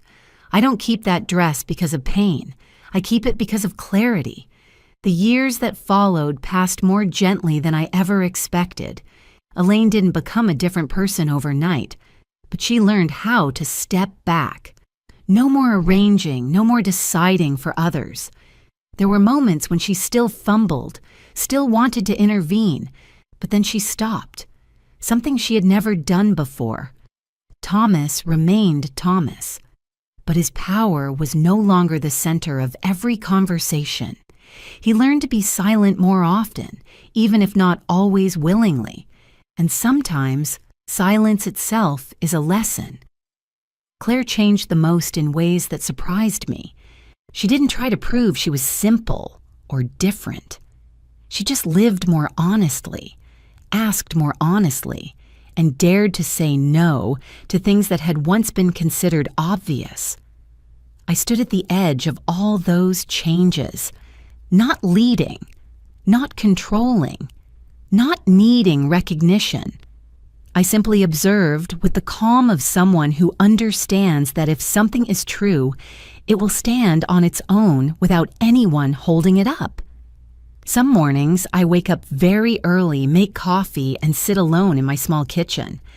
I think about the journey I've taken, from a poor young woman to an exhausted single mother, to a woman studying at night under dim light, to a woman sitting in a luxury restaurant without needing to prove who she is. I came to understand one thing. Sometimes the truth needs to be tested, not to hurt others, but to see who truly deserves to stand beside you when all the layers fall away. Wealth, in the end, has never been about the numbers in a bank account. Wealth lies in freedom, the freedom not to bow your head in exchange for acceptance. Wealth lies in dignity, something no one can buy and no one can take away unless you allow it. Now I live true to myself. I don't need to walk into any room to prove my worth. I don't need my title spoken before my words are heard. I don't need money to create distance, and I don't need simplicity to hide strength. I only need to be myself, a mother, a woman about to become a grandmother, someone who has gone far enough to understand that the greatest wealth in life isn't what you own, but what you don't lose along the way. And if you've stayed with me until these final lines, perhaps somewhere in my story, you've seen a part of yourself, in the silence, in the hard choices, in the desire to be respected for who you truly are. If you'd like, leave a comment and tell me where you're watching this story from. Have you ever been in a moment where your value was misjudged? I would truly love to read your story. If this story touched you, please like the video, subscribe to the channel, and stay with me for the stories to come. Thank you, truly, for giving your time, your attention, and your heart to this story. I stood in the darkness, my hand trembling slightly around my phone, watching more than 60 people dancing, drinking, and laughing on the land I had poured 32 years of sweat into keeping. They raised their glasses to celebrate my son's birthday, while I, his own mother, wasn't even invited. At exactly 11 p.m., I touched the screen. The entire farm plunged into darkness. The laughter stopped cold. Screams rang out. And then, through a speaker system they didn't even know existed, my voice echoed, distorted, icy. The owner is watching every single one of you. From that moment on, I knew they would never underestimate me again. If you're still listening, tell me where you're watching from. Every comment you leave is another mark in this journey. And if this story has touched you, don't forget to hit like, so it can reach even further. Just seconds earlier, music had been blasting across the Oregon Valley. Loud pop songs I had never understood, now swallowed whole, as if someone had yanked the plug on the entire world. The string lights hanging between the old oak trees snapped off. The pool behind the house became a bottomless black void. I heard the crash of shattered glass, a woman screaming in shock, a man swearing as he tripped over folding chairs scattered across the lawn. I stood behind the old wooden door of the barn, where Richard, my husband, used to keep the tractor and tools. The smell of damp wood, old engine oil, and nighttime earth blended together, so familiar that if I closed my eyes, I could almost believe I was 30 years younger again, back when we were both young, our hands caked with mud, but our hearts full of hope. Only one thing was different. Tonight, I was no longer the woman standing beside her husband. I was someone treated as if she didn't exist. I didn't step out. I didn't say another word.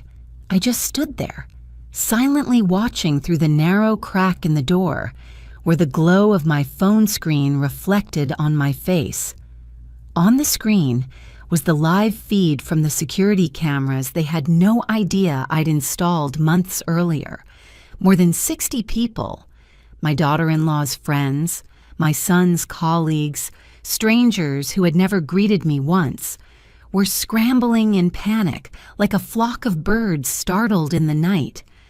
Someone slipped and fell into the pool, water splashing as screams erupted. Someone else stepped on an extension cord and yanked down an entire row of banquet tables. A 3-tier birthday cake collapsed, white frosting smeared across the tiles. I saw Samantha, my daughter-in-law, in her tight white dress, her hair carefully curled, her face panicked but still trying to shout, "Calm down, it's just a power outage." Her voice pierced the chaos, high and strained. Daniel, my son, stood in the middle of the crowd. I recognized his shape even in the dark. He was tall like his father, broad-shouldered, but now he stood frozen, both hands raised as if trying to calm everyone. I couldn't hear what he was saying, but I saw his lips moving, saw the glow from someone's phone lighting up his face, the face of the child I once rocked to sleep, held tight through stormy nights, and swore I would protect from every hurt in the world. I wondered in that moment whether he thought of me, whether it occurred to him that the woman who gave birth to him, paid every dollar of his college tuition, and stood behind every one of his successes, was standing somewhere very close, yet impossibly far away. I heard a man shout, "What the hell is going on?" Another woman whimpered, "I'm scared. Is this some kind of joke?" No one was laughing anymore. No music, no clinking glasses, just the raw, chaotic sound of fear and lost control. And in that moment, I realized a cold truth. How quickly all the polished appearances, the Instagram photos, the boasts about a perfect family, collapse the second the lights go out. I took a deep breath. My chest ached, not from fear, but from something far more bitter. I hadn't been invited. Not a single text, not one call, not one, "Mom, we're having a small party tonight. Would you like to come?" Instead, I found out about my son's birthday through a photo Samantha posted on social media. Birthday night at our place. Family and friends only. Family and friends. I didn't belong to either of those words. This was my farm. The land Richard and I bought when we were choking on bank debt, when every weekend meant driving nearly 2 hours from Portland, eating cold sandwiches, and sleeping in a beat-up trailer. I planted every tree, fixed every stretch of fence, cleaned every window pane, and yet tonight I stood like an intruder, hiding in the dark, watching others celebrate on my life. I felt no joy watching them panic, none at all. My heart didn't dance with revenge.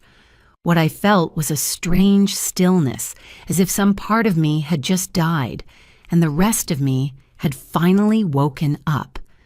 I knew that if I stepped out now, if I shouted that this was my home, that they had no right. They would only look at me with pity, or worse, see me as a difficult old woman ruining their fun. I had been seen that way before, too many times. So I chose the darkness. I chose silence.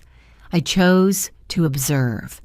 As the noise slowly died down, I watched small groups begin to leave.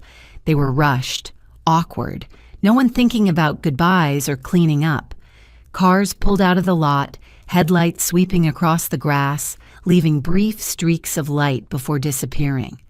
Only about 20 people remained, huddled together, whispering, eyes darting around as if something were watching them from the dark.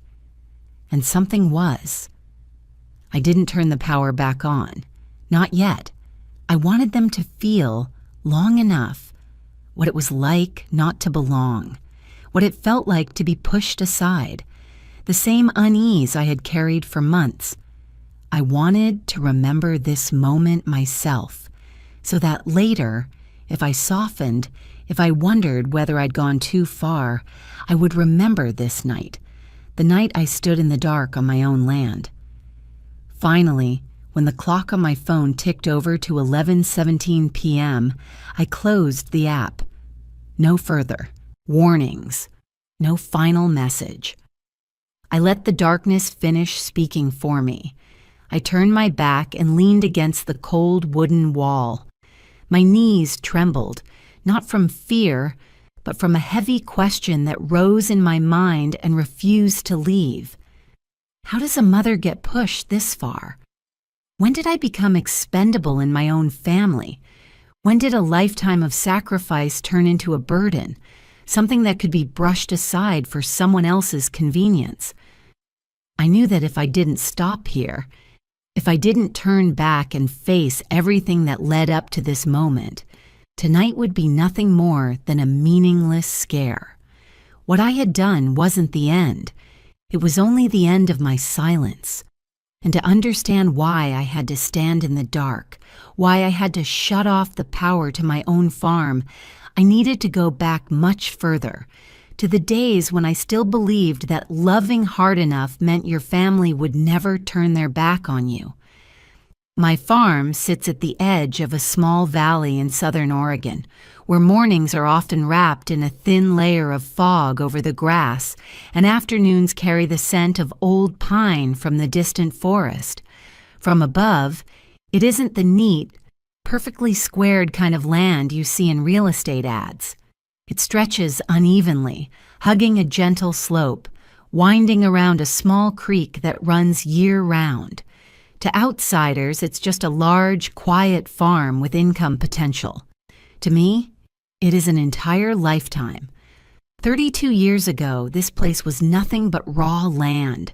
No fences, no clear roads, just weeds up to my knees, rocks packed into hard soil, and dead tree stumps left behind from an abandoned logging attempt. I remember clearly the first day Richard and I stood in the middle of it. It was cold in March, the wind cutting through us. I pulled my old jacket tight, and Richard smiled, a smile so optimistic it made me both love him and fear for him. He turned to me and said, "Maggie, can you imagine it? Right here, we'll build a house. Not big, but ours." We were so poor back then that if anyone had asked what our biggest asset was, I would have said Richard's old pickup truck and his set of tools. I was a nurse, working night shifts at the local hospital. Richard did whatever manual labor he could find, roof repairs, wall framing, plumbing, anything people would hire him for. We bought this land with a loan that left our wallets nearly empty every month. No one around us believed we could turn that wild land into a real home. But Richard believed. And when Richard believed, he worked. In those early years, we lived in an old trailer parked at the edge of the property. Summers were suffocating, winters drafty through every crack. I worked days, then came home at night to help him measure, clear rocks, burn dry weeds. Some nights we were so exhausted we ate canned soup straight from the pot, sitting on the ground staring at a sky full of stars without saying a word. And yet, in that silence, I never once felt alone. Richard built the frame of our first house with his own hands. It wasn't a dream home, just a simple wooden house, enough to keep out the rain and cold. I helped by holding ladders, handing him nails, sweeping up, cooking for us both. I still remember the smell of fresh lumber mixed with paint and sweat. Remember the blisters on my hands from gripping a hammer too long. Every wall that went up was progress, not just for the house, but for the life we were fighting for. When Daniel was born, the farm was still a mess. I held him in my arms, watching Richard dig drainage trenches in the rain, my heart torn between worry and pride. By the time Rachel arrived, the house was sturdier, with an extra small room and a front porch where we could watch the sunset. The farm grew alongside our children, and our children grew alongside the farm. Daniel learned to walk on uneven ground, falling and standing back up, scraped knees but shining eyes. Rachel loved chasing the chickens I kept, laughing every time they scattered. On weekends, Richard took Daniel to the open field behind the house to teach him how to throw a baseball, while I sat on the steps, sewing and watching them in the afternoon light. Those memories don't need photos. They're etched into me more clearly than any picture. The farm wasn't just a place to live. It was our children's first classroom, where they learned hard work, patience, and respect for things that aren't easily earned. Daniel helped his father build fences. Rachel helped me pick vegetables from the garden. Every family meal carried the smell of earth, grass, and real labor. We weren't wealthy, but we never felt poor. Then, one autumn afternoon, everything stopped. Richard died suddenly, a heart attack, so fast there was no time to prepare, no time to say goodbye. He collapsed right on the front porch, where we had sat together drinking morning coffee so many times. When I ran out, he was already there, eyes closed, his face cruelly peaceful. I remember screaming, but the sound felt swallowed by the vast space of the farm, as if no one could hear it. I became a widow at an age when I still believed there were many we moments ahead of us. The house felt too big, too quiet. At night, I heard the wind move through the trees and instinctively turned toward the right side of the bed where Richard used to sleep.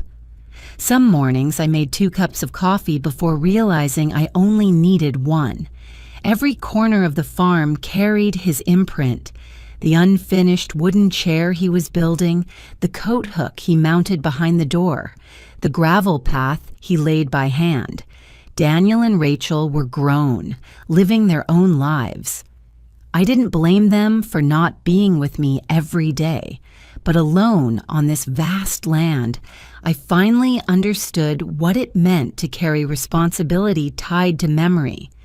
Selling the farm would have been easy, very easy. Less than a year after Richard's funeral, people knocked on my door offering to buy it.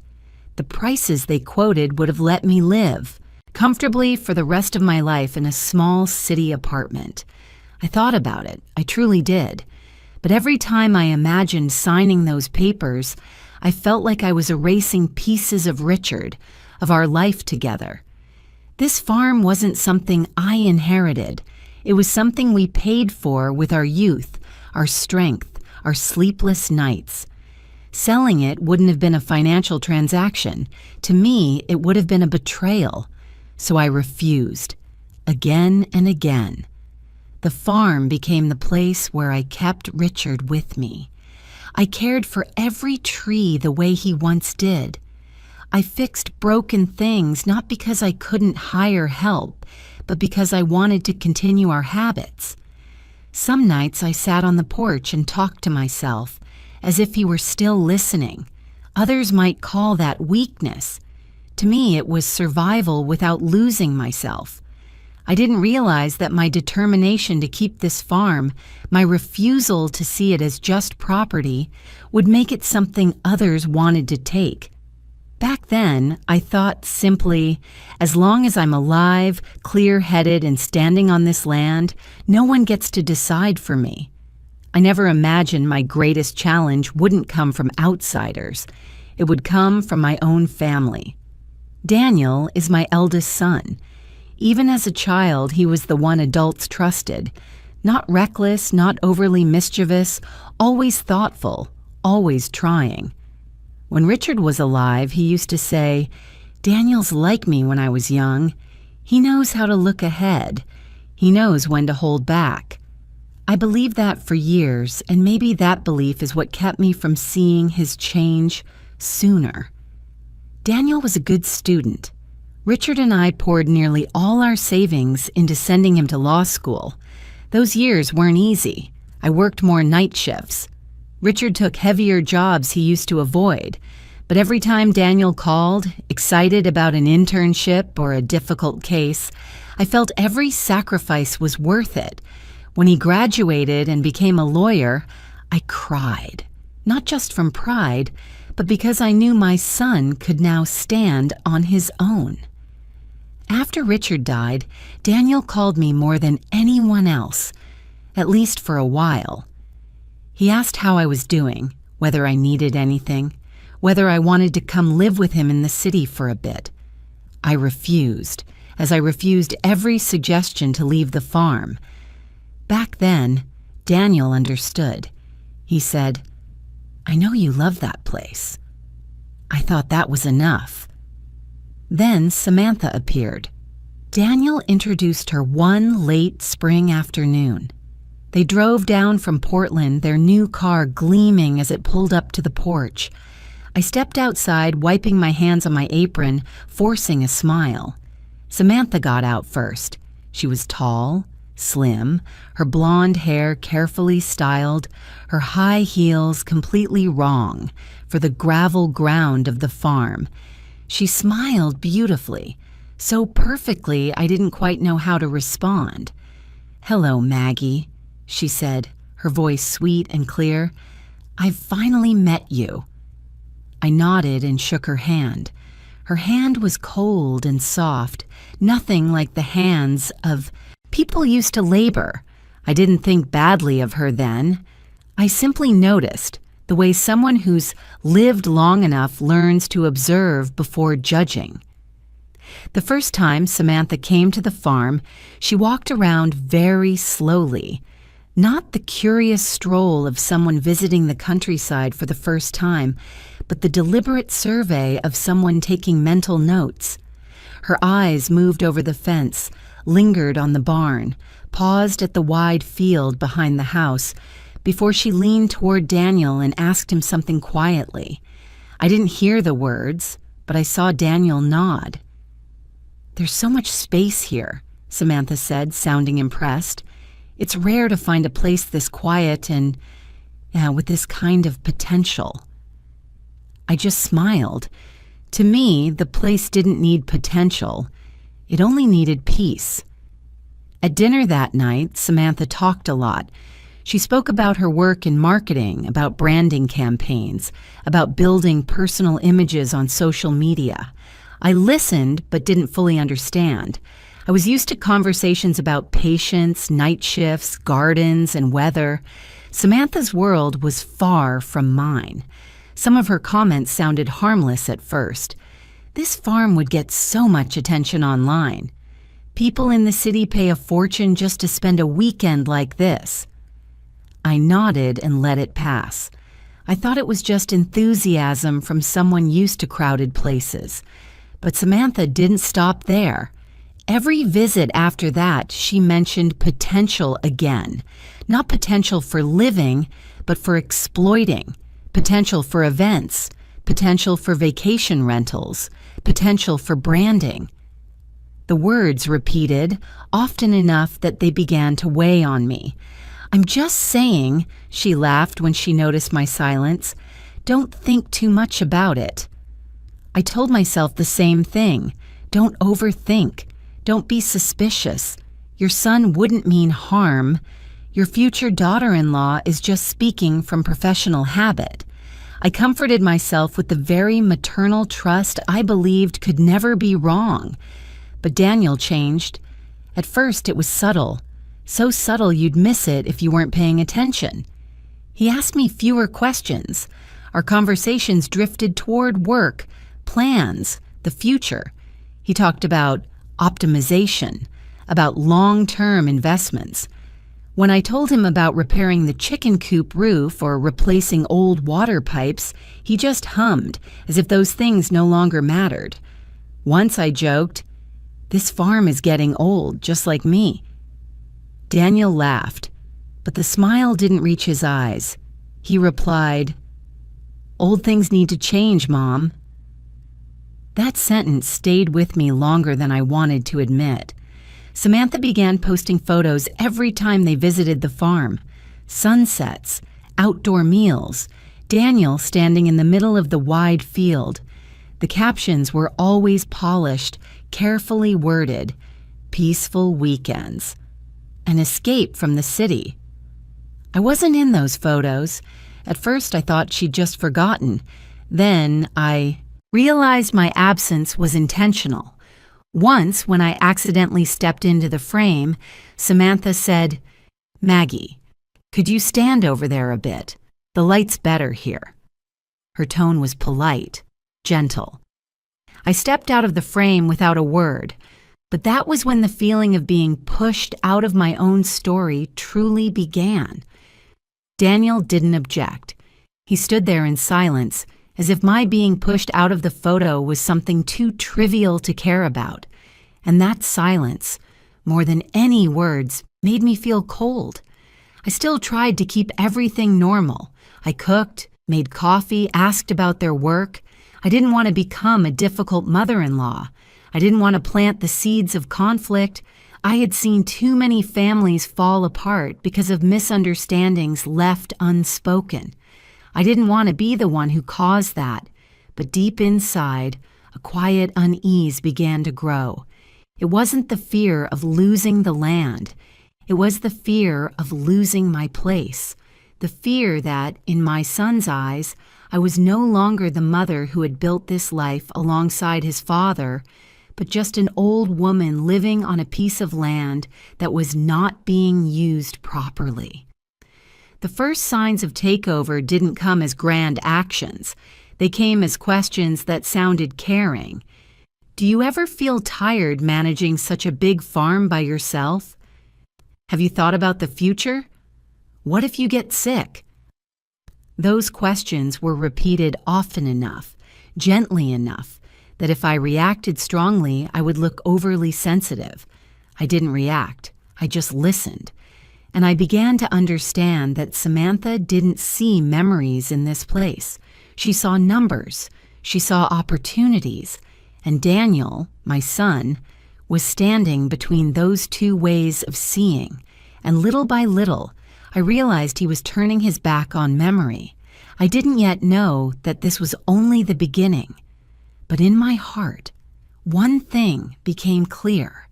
If I wasn't careful, if I kept comforting myself with maternal love, one day I would wake up and realize that everything I had built no longer belonged to me. Nothing happened suddenly. There was no explosive moment I could point to and say, that's when it all went wrong. The boundary was erased in a far quieter way, like water seeping into the ground, slow, persistent, and by the time you notice, the foundation has long been cold and wet. At first, it was just suggestions. Samantha stood in the kitchen, holding the cup of coffee I had just made, her eyes moving around the room that Richard and I had spent nearly 10 years finishing piece by piece. "Maggie," she said lightly, like a breeze passing through, "have you ever thought about changing the kitchen cabinets? This style is a bit old-fashioned. If you painted them white and changed the handles, it would look so much brighter." I smiled politely. "I'm used to it. It's still fine for me." Samantha shrugged, as if I had just missed a rare opportunity. "Of course, I'm just suggesting. Sometimes a small change really lifts the spirit." At the time, I didn't respond. I thought maybe she was just speaking out of professional habit, seeing everything as something that needed upgrading or refreshing. I had lived long enough to know that not every suggestion is an intrusion, but those suggestions didn't stop. Next, Samantha talked about the living room. If you knocked down this wall and opened it up to the porch, it would be amazing.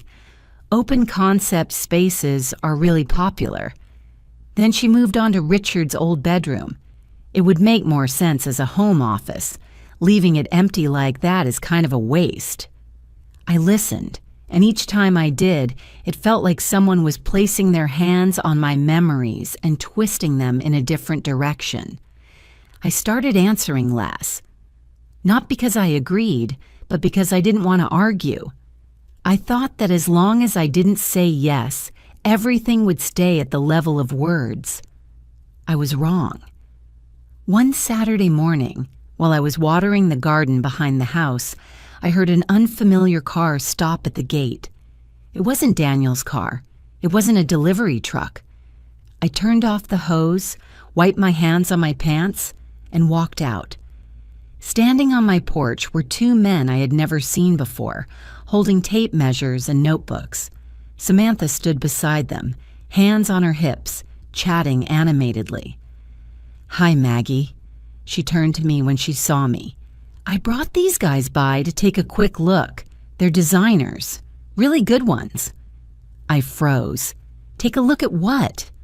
"Oh," Samantha said quickly, as if this had already been agreed upon, "just some basic measurements, so I can get an idea of what a renovation might look like. We're not doing anything right away." I looked at the men. They had already started pulling out their tape, measuring the length of the living room wall. One crouched to inspect the wooden floor. Another was writing things down. They walked into my house as if they had permission. My heart started pounding, not from anger, but from a very clear sense of violation. "Samantha," I said, my voice so calm it surprised even me, "you didn't ask me." She hesitated for a split second, then smiled. "Oh my goodness, I'm sorry. I thought—" "Daniel mentioned that you were considering some of these things too." I turned to look at Daniel, who had just stepped out of the car. He avoided my eyes for a brief moment, then said, "I just said we could think about it in the future, Mom." The future. Such a convenient word. I took a deep breath. "I don't need any measurements. Thank you, gentlemen, but today isn't appropriate." The two men looked at each other, then at Samantha, as if waiting for instructions. Her face flushed slightly, but she kept her smile. "Of course. No problem. I didn't mean anything by it. I just wanted to help you see more options." After they left, the air in the house grew heavy. I leaned against the kitchen counter, my hands trembling slightly. Daniel came closer. "You overreacted," he said quietly. "Samantha just wants what's best for you." I looked at my son, searching for the eyes I remembered, the eyes of the child who used to ask my permission before climbing a tree. "Do you see," I said, "that she brought strangers into my house without asking?" Daniel sighed. "You always see everything as an invasion. You should be a little more open-minded." Open-minded. Another word that sounded so good. From then on, the small conversations grew more tense. Samantha no longer just suggested. She started talking as if changes were inevitable. "When we finish fixing this part, if we rearrange that area—" I noticed how naturally she used the word "we," as if she were already a co-owner here. I objected, not loudly, not angrily, just saying no. And every time I said no, I was given a new label. "You're too attached to the past. You refuse to change. You're always so rigid." Daniel didn't say those things himself, but he didn't stop Samantha when she did. His silence felt like agreement. I found myself having to explain everything, even things that never should have needed explanation. Why I didn't want to knock down walls, why I didn't want to replace the windows, why I didn't want to turn Richard's room into a multi-purpose space. The small arguments became more frequent. Not big fights, but fragments of dialogue, enough to wear away intimacy. I said one thing. Samantha responded with a patient smile tinged with pity. Daniel stood between us, but little by little, I saw him standing closer to Samantha. Once I heard my own son say, "Mom always makes everything more complicated." That hurt more than I expected. I began to feel out of place in my own home. When they visited, I felt unnecessary. Samantha moved things around for convenience and forgot to put them back. She talked to Daniel about plans and ideas while I sat there like an audience member. Shared meals became shorter, more awkward. I ate more slowly, not because I was tired, but because I didn't want to speak. One evening, while Samantha and Daniel were animatedly discussing upgrading the farm, I stood up to clear the dishes. Samantha watched me and said, "Don't worry, Maggie, we can handle these things. You just need to rest." Rest. As if I were already frail, as if I were no longer the person who built all of this. I went to bed early that night. Sitting on the edge of the bed, I looked around the familiar room and suddenly felt it was foreign. Not because the furniture had changed, but because my place in this house had changed. I was no longer the center, no longer the decision maker. I was being pushed to the margins, little by little, through gentle words and polite smiles. My relationship with Daniel fractured quietly. There was no big fight followed by forgiveness, just a growing distance. He called less, asked my opinion less. When I disagreed with Samantha, he looked at me with weariness, as if I were a problem to be solved. I began to understand something frightening.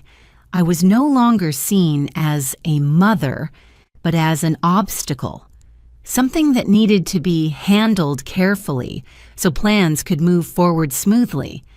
And in that prolonged silence, I realized the boundary had already been erased, not by documents or signatures, but by attitude, by the way they spoke about this farm as if it no longer fully belonged to me. I still lived here. I still cared for every tree and every patch of land. But in the eyes of my son and the woman beside him, I had gradually become an outsider. That was when I understood. If I didn't stand firm, if I kept giving in out of fear of losing my child, what I would lose wouldn't just be the farm. I would lose myself. That conversation didn't happen in a closed room, nor did it begin with dramatic tension. It took place on a quiet afternoon on the wooden porch where Richard and I had sat hundreds of times watching the sun set behind the trees. That familiarity made every word spoken that day feel even heavier. Daniel arrived earlier than usual. He parked neatly, walked up onto the porch with a hesitant posture, his hands tucked into his jacket pockets. Samantha followed, her heels tapping sharply against the steps. I noticed the difference immediately. They didn't bring food, didn't ask how I was, didn't make small talk like before. The atmosphere felt exactly like meetings I'd seen at the hospital, when people came not to ask, but to announce. Daniel spoke first. "Mom, we want to talk seriously with you for a bit." I nodded, poured tea, and placed 3 cups on the small table. My hands were steady, but something inside me tightened, like a string pulled taut. "Go ahead." Daniel cleared his throat. "You know the farm is big. There's a lot of work, and you—" He hesitated, searching for words. "You're not young anymore." The sentence wasn't loud or harsh, but it landed on the porch like a stone. I looked at my son, the child I once carried across this land, and for the first time I saw the distance between us clearly. "What are you saying?" I asked, my voice even. Samantha jumped in quickly as if she'd been waiting. "Maggie, don't misunderstand. We're just worried about you. Such a big farm, handling everything alone. It must be exhausting. What if something happens?" Worried about me. I had heard that phrase many times lately, but today it carried a different tone. It was no longer concern. It sounded like a conclusion already reached. Daniel looked at me, his eyes tinged with pity. "We think maybe it's time to share the right to use the farm. You'd still be the owner, of course, but we'd handle the main management. That way you wouldn't have to work so hard." Share the right to use. I repeated the phrase silently. It sounded harmless, even reasonable, if framed as children helping an aging mother. But I wasn't helpless. I still drove myself, fixed fences, managed every bill, and more importantly, I had never said I wanted to hand anything over. "So, you want me to give you the farm?" I asked bluntly. Daniel shook his head. "Not give, share, together.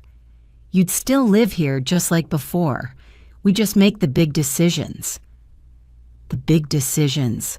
I didn't ask more. Samantha had already launched into her pitch, her voice bright like she was presenting a business plan. "Just imagine, this place is so beautiful. If we rent it out for events, it would be amazing. Weddings, birthdays, weekend retreats. If done right, it could bring in a decent amount every month." I looked straight at her. "Who is we?" She hesitated briefly, then smiled again. "Our family, of course." Family. Coming from her, the word felt strangely hollow. I set my teacup down. "This farm is not a place for parties." Samantha tilted her head, her tone gentle. "But you're not using all of it. Leaving it like this is such a waste." A waste. A word I had never used to describe my life. Daniel continued, no longer circling the point. "Mom, honestly, keeping the farm like this isn't efficient. It's like a dead asset." A dead asset. I heard every word clearly, and in that moment I knew something had broken. Not on the farm, but inside me. 32 years of sweat, blood, and memories, mine, Richard's, our children's childhood, in my son's eyes, reduced to something unproductive. "A dead asset?" I repeated quietly. "You're calling the place you grew up, the place your father collapsed, a dead asset?" Daniel frowned. "Don't be so sensitive. I'm talking about economics." Economics? I laughed, but the sound was dry. "So you studied law just to talk to your mother like an investor?" Samantha cut in, her voice edged with impatience. "Maggie, I think you're being too emotional. These days, everyone has to be practical." Practical. I knew that word well. It was often used to cover things people didn't want to name honestly. "I don't need your kind of practicality," I said, dropping the polite address for the first time. "And I don't need anyone managing my life." The air thickened. Daniel stood up, pacing the porch as if trying to calm himself. "You're overreacting. We don't mean any harm." "Then what do you mean?" I asked. "Bringing strangers to measure my house? Talking about renting it out without asking me? Calling my life's work a dead asset?" Daniel turned back to me, irritation flashing in his eyes, an expression I had never seen before. "You always turn everything into a personal attack." I stood up too, facing my son. The evening wind swept across the porch, carrying the smell of freshly cut grass. Peaceful surroundings, but my heart wasn't. "You know," I said slowly, "I'm not afraid of change. I'm afraid of losing my right to decide." Samantha crossed her arms. "That's not fair. We're just trying to help." "Helping without asking," I replied. "Helping by imposing." Daniel exhaled sharply. "You can't just stubbornly hold on to everything forever. One day you won't be able to handle it." That sentence sent a chill through me. Not because it was wrong, but because it showed me he had been imagining my helplessness for a long time. "Are you waiting for that day?" I asked. Daniel fell silent. Samantha looked away, avoiding my gaze. I looked at both of them, and in that moment I understood clearly. This was no longer a discussion. It was a dangerous proposal, wrapped in the paper of concern. If I agreed today, tomorrow I would be expected to agree again, until I no longer had the right to say no. "You should leave," I said. Daniel froze. "What did you say?" I said you should leave. Now." Samantha opened her mouth to speak, but I raised my hand. "There's nothing more to say. This farm is mine. Until I invite you, you have no right to be here." Daniel stared at me, his expression shifting from shock to anger. "You're kicking me out of my own home?"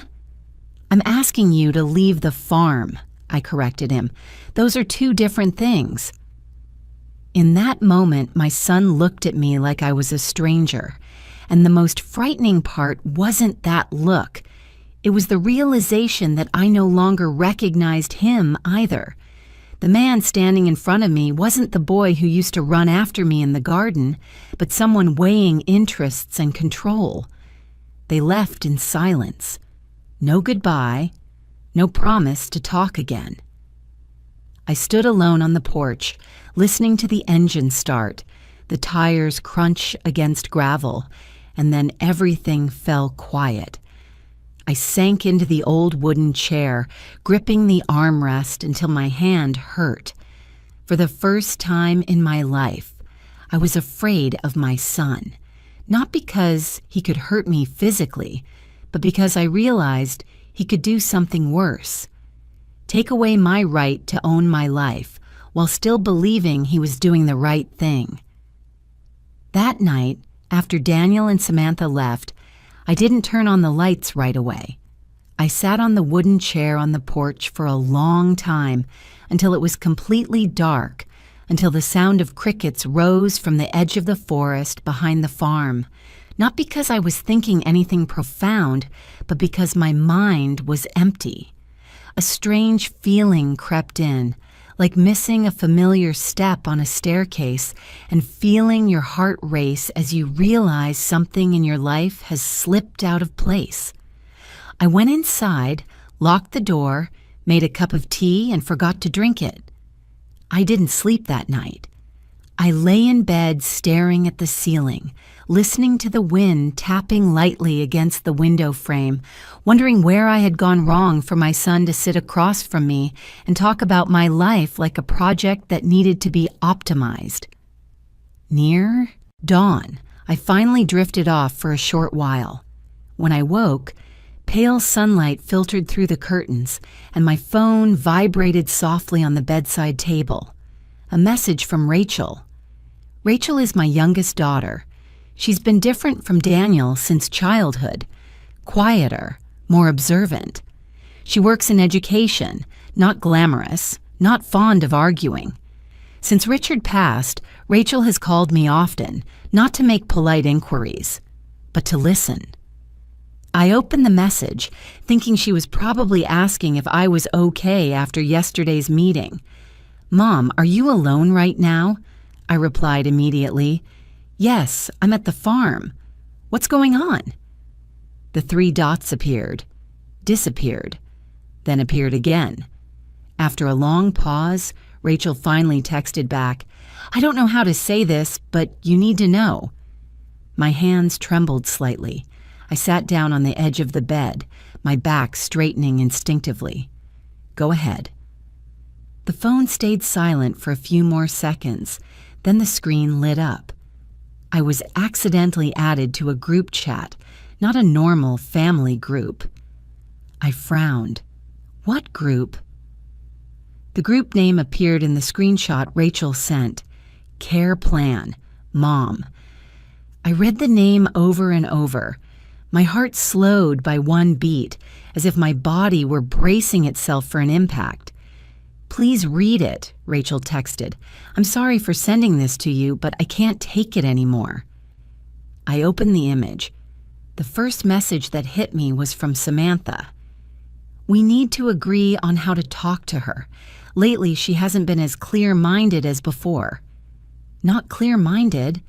My ears rang, but I kept reading, line by line, the way people watch an accident unfold in slow motion, unable to look away. Daniel replied right after, "I feel the same. She overreacts and doesn't take suggestions well. Very hard to work with." Work. That word again. Someone else in the group. I guessed a friend of Samantha's asked, "Do we need legal advice? If this is about managing an elderly person's assets, there are a few options." Samantha replied, "I have a lawyer friend. She specializes in cases like this. When an older person lives alone, it's easy to argue they're no longer capable of managing things." I put the phone down on the bed, my hand covering my mouth. A chill ran straight down my spine. Not vague fear anymore, but clarity. Everything was starting to take shape. Yesterday's words on the porch weren't spontaneous. They were part of a carefully discussed plan. Rachel sent more screenshots. This time, Daniel's message. If we start with sharing usage rights, she'll accept it more easily. Then we gradually take control. The key is making her believe it's for her own good. For her own good. Tears fell onto my phone screen. Not loud, dramatic tears, but the kind that come when you no longer have the strength to react.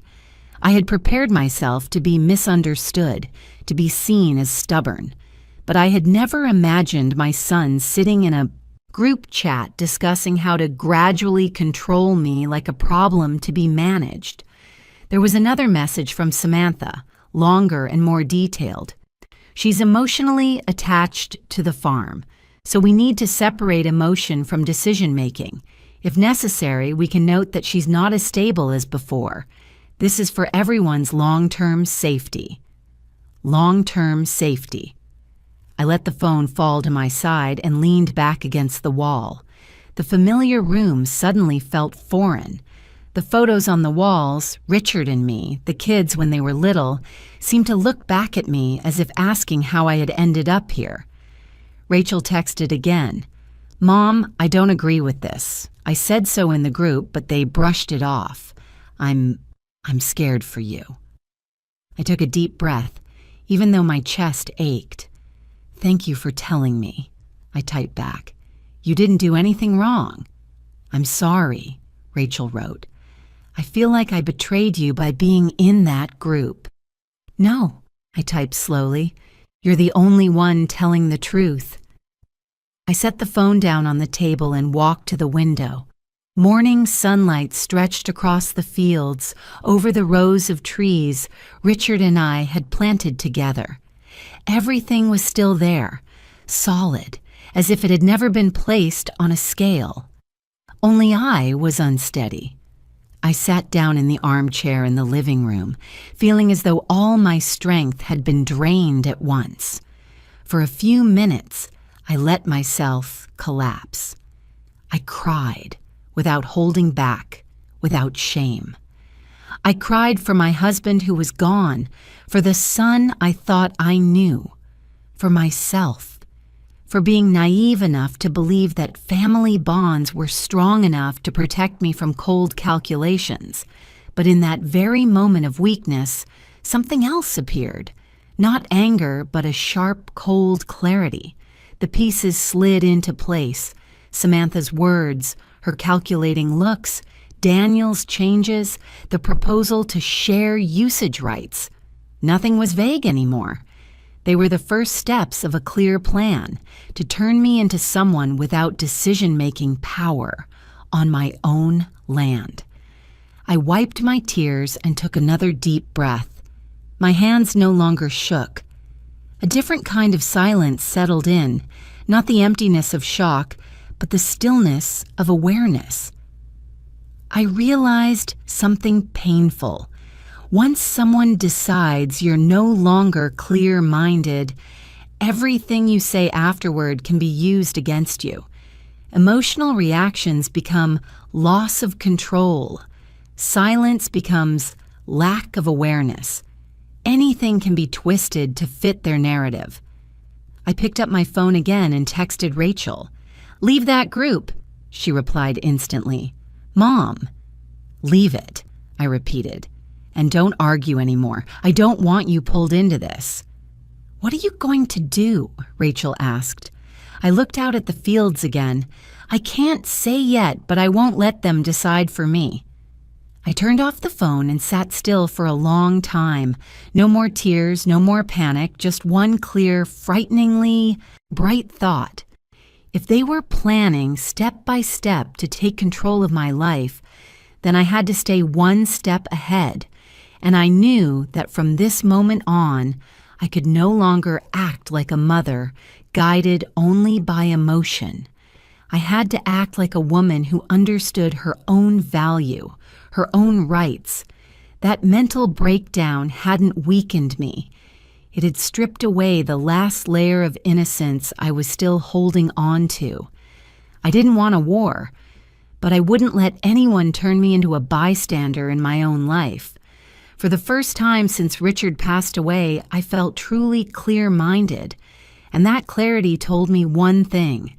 If I didn't protect myself now, there wouldn't be another chance. After that night, I didn't cry again. Not because the pain disappeared, but because I understood this clearly. Tears wouldn't help me hold on to anything. They would only make me look weaker in the eyes of people already prepared to use that weakness as evidence against me. The next morning, I woke earlier than usual. Oregon was still wrapped in a thin layer of mist, the field in front of the house hazy like a painting. I made coffee, no sugar, no cream, and drank it slowly. For the first time in days, my hands didn't shake. My thoughts were arranged in a new order, cold but clear. I knew what I needed to do. The first thing I did wasn't calling Daniel, and it wasn't talking to Samantha.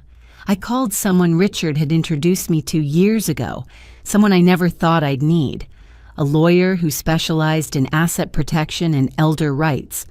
His office was in Salem, more than an hour's drive from my farm. I didn't make an appointment by phone. I drove there directly, parked, and walked in like any ordinary woman seeking advice. Nothing more. I didn't cry. I didn't rant. I didn't waste a single word. He was in his early 50s, hair streaked with gray, voice deep and unhurried. He let me finish without interrupting, nodding occasionally. I showed him the screenshots Rachel had sent, the messages Daniel and Samantha never thought I would see. He read them carefully. When he finished, he looked up at me. There was no pity in his eyes, only confirmation. "Mrs. Maggie," he said, "this isn't a normal family conflict." I stayed silent.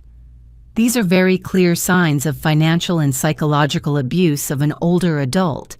They're gradually building a narrative that you're no longer capable of managing your life and your assets. I nodded. That's what I thought too. He frowned slightly, perhaps surprised that I didn't react more strongly. The most important thing right now, he continued, is that you don't give them any evidence against you. No loud arguments, no emotional reactions in front of them, and absolutely do not sign anything. I won't, I said. He leaned back in his chair. You're clear-minded, independent, and fully legally competent. But if they want to pursue a legal route, they'll try to make you look unstable. You need to prepare. Prepare. That was the word I'd been waiting for. I left the lawyer's office with a checklist forming neatly in my mind, like a plan. Not a plan for revenge, but a plan for protection. And I decided I wouldn't tell anyone about it. I started with the smallest things. That night, I took screenshots of every message and saved them to a separate hard drive, then backed them up to the cloud. I labeled dates, times, sender names, no detail missed. I didn't reread them over and over. I didn't need to hurt myself again. I just needed them to exist, intact, as truth. 2 days later, I called a locksmith from the neighboring town. Not someone the family knew, not someone who had ever fixed Daniel's locks before. A stranger, efficient, quiet. I changed every lock. The front door, the back door, the barn, the old horse shed. Daniel used to have a key to just in case. When the locksmith asked, "Do you want extra keys for family?" I simply smiled, "No." That night, when I turned the new key in the lock and heard the sharp click, I felt something small but essential return to me: control. Then came the cameras. I didn't install big, obvious ones. I chose small cameras with no indicator lights, placed in corners outsiders wouldn't notice, but that covered every critical area: the entrance, the porch, the barn, and the dirt road leading from the gate into the farm. I paid in cash, used no card, left no easy trail. Throughout all of this, I told no one, not Rachel, not my neighbors, certainly not Daniel. I still answered my son's calls when he phoned, my voice normal, neither cold nor warm. I didn't mention the porch conversation or the secret group chat. Daniel seemed surprised by my silence. He made small talk. I answered briefly. Samantha didn't call. She sent one very polite message. "How have you been lately?" I didn't reply right away. I waited a day, then answered, "Fine." One word. The lawyer had told me, "Don't confront them directly. People making plans like this are often confident in their own cleverness. They'll make a mistake soon." And I believed him. I started observing more, not with emotion, but with clarity. I remembered the times Samantha had asked about land deeds, insurance, whether anyone else was listed on the property. Before, I'd thought it was just curiosity. Now every question had a different meaning. I took notes, brief, just dates, times, key points, like a professional, not a wounded mother. Some nights I lay in bed staring at the ceiling, my heart still aching. I didn't pretend I was fine, but I didn't let the pain control my actions anymore. I thought of Richard. If he were still alive, what would he do?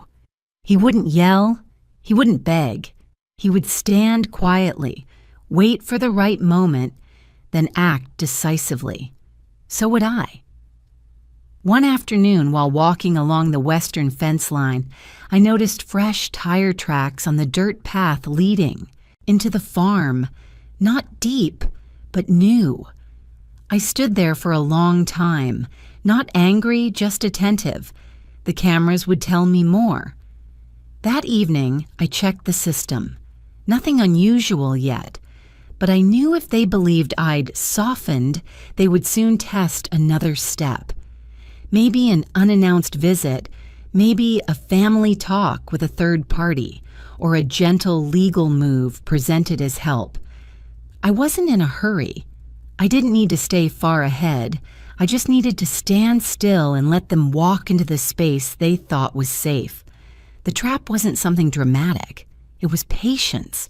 It was not reacting when they expected me to, not stopping them when they believed they were advancing.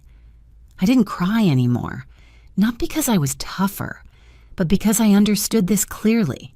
If I broke down, they would call it evidence. If I stood firm, they would eventually reveal who they really were.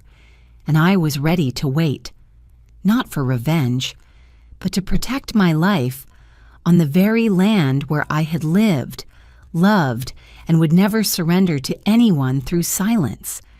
I didn't learn about it through a phone call, and no one said it to my face. I learned the most painful way possible, through the security camera system I had installed myself.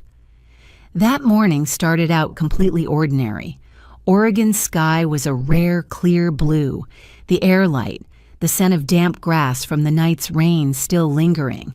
I made coffee, sat at the kitchen table, opened my laptop to check email, and out of habit, I opened the camera system.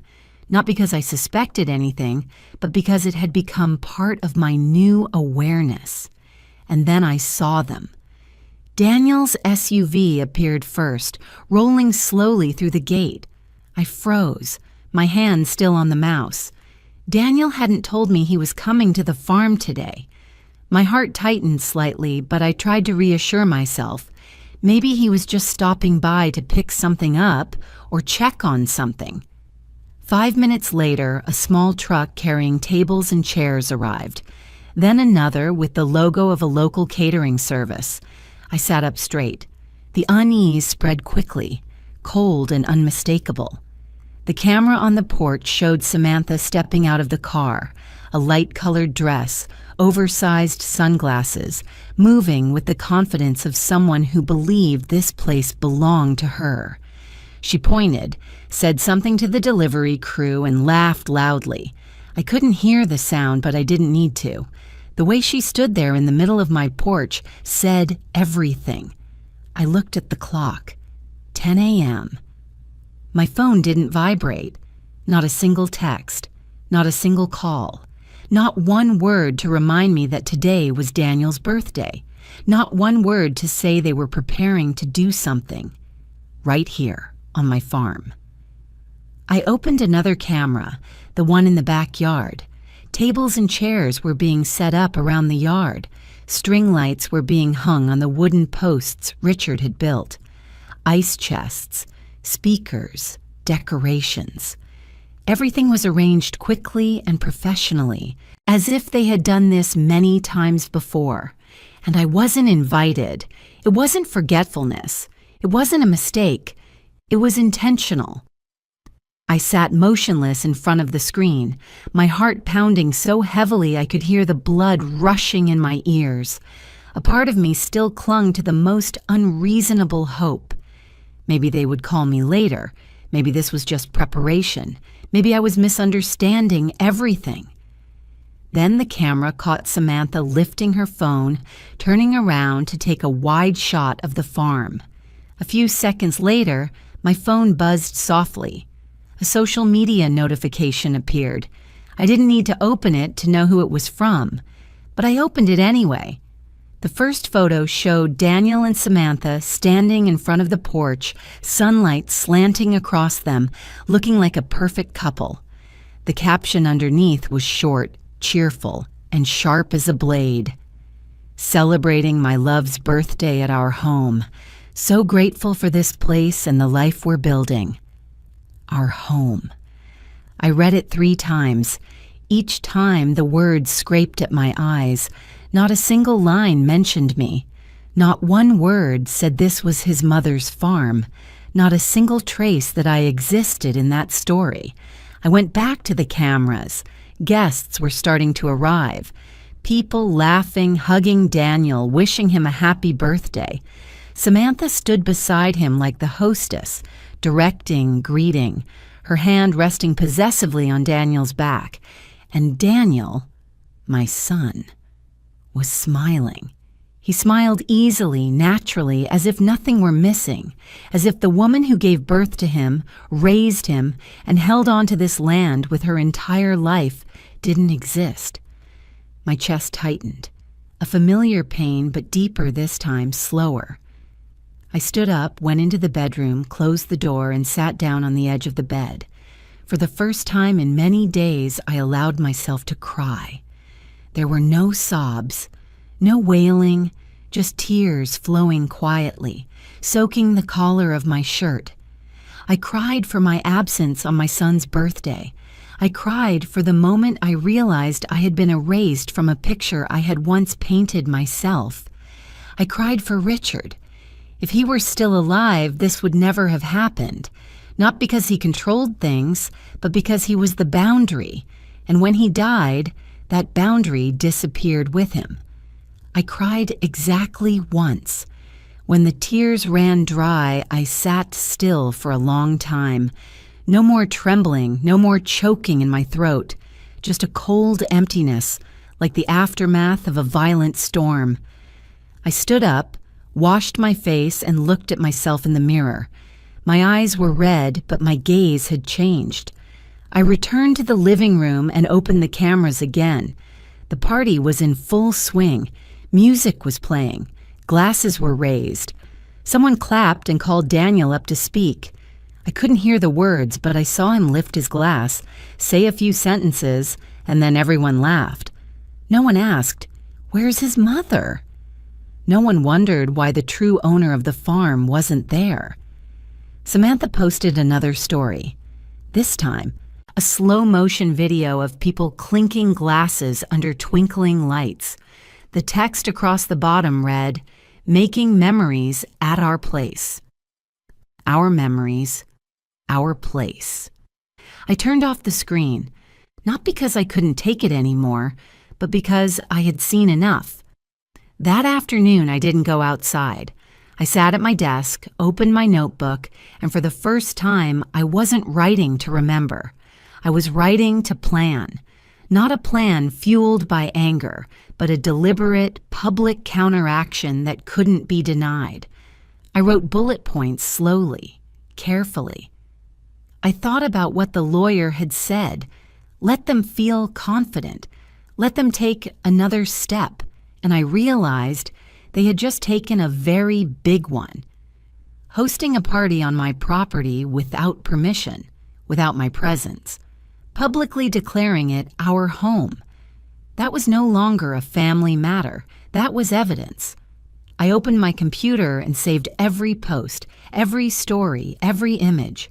I took screenshots, recorded dates and times, saved links. I reviewed the camera footage, marking each frame. Vehicles entering the gate, tables being set up, guests arriving, Samantha directing, Daniel making a speech. Every piece fell into place. When night came, I sat alone in the quiet house. Outside, the party was probably still going. Laughter might have been ringing out, but it no longer reached me. Something inside me had closed, not loudly, not dramatically, but decisively. I was no longer the mother standing on the sidelines, painfully watching her son be led astray. I was no longer the woman afraid of being labeled not clear-minded. From the moment I saw the words, "our home," on that screen, I knew I couldn't stay silent any longer, not to reclaim affection, but to reclaim the truth. That year, Daniel's birthday passed without his mother, and it was also the day I officially began preparing for the moment when everything would be called by its proper name. In front of everyone, publicly, clearly, and without turning back. The second party didn't come as a surprise, the way I might have expected. It came exactly the way people used to, taking other people's space, tend to act. Confident, loud, and convinced there would be no consequences. I found out about it 2 days earlier, not from Daniel, and certainly not from Samantha. I learned through the cameras and through a stray message from an old acquaintance in town. I heard there's going to be another big party at Maggie's son's farm this weekend. Another party. I didn't reply. I didn't ask for details. I just sat by the window for a long time, watching the sunset fall over the fields. Late summer Oregon was gentler, the wind carrying the scent of dry soil and pine needles.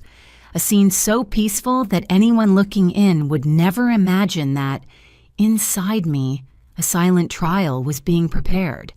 I didn't interfere. I didn't call. I didn't send a message asking them to stop.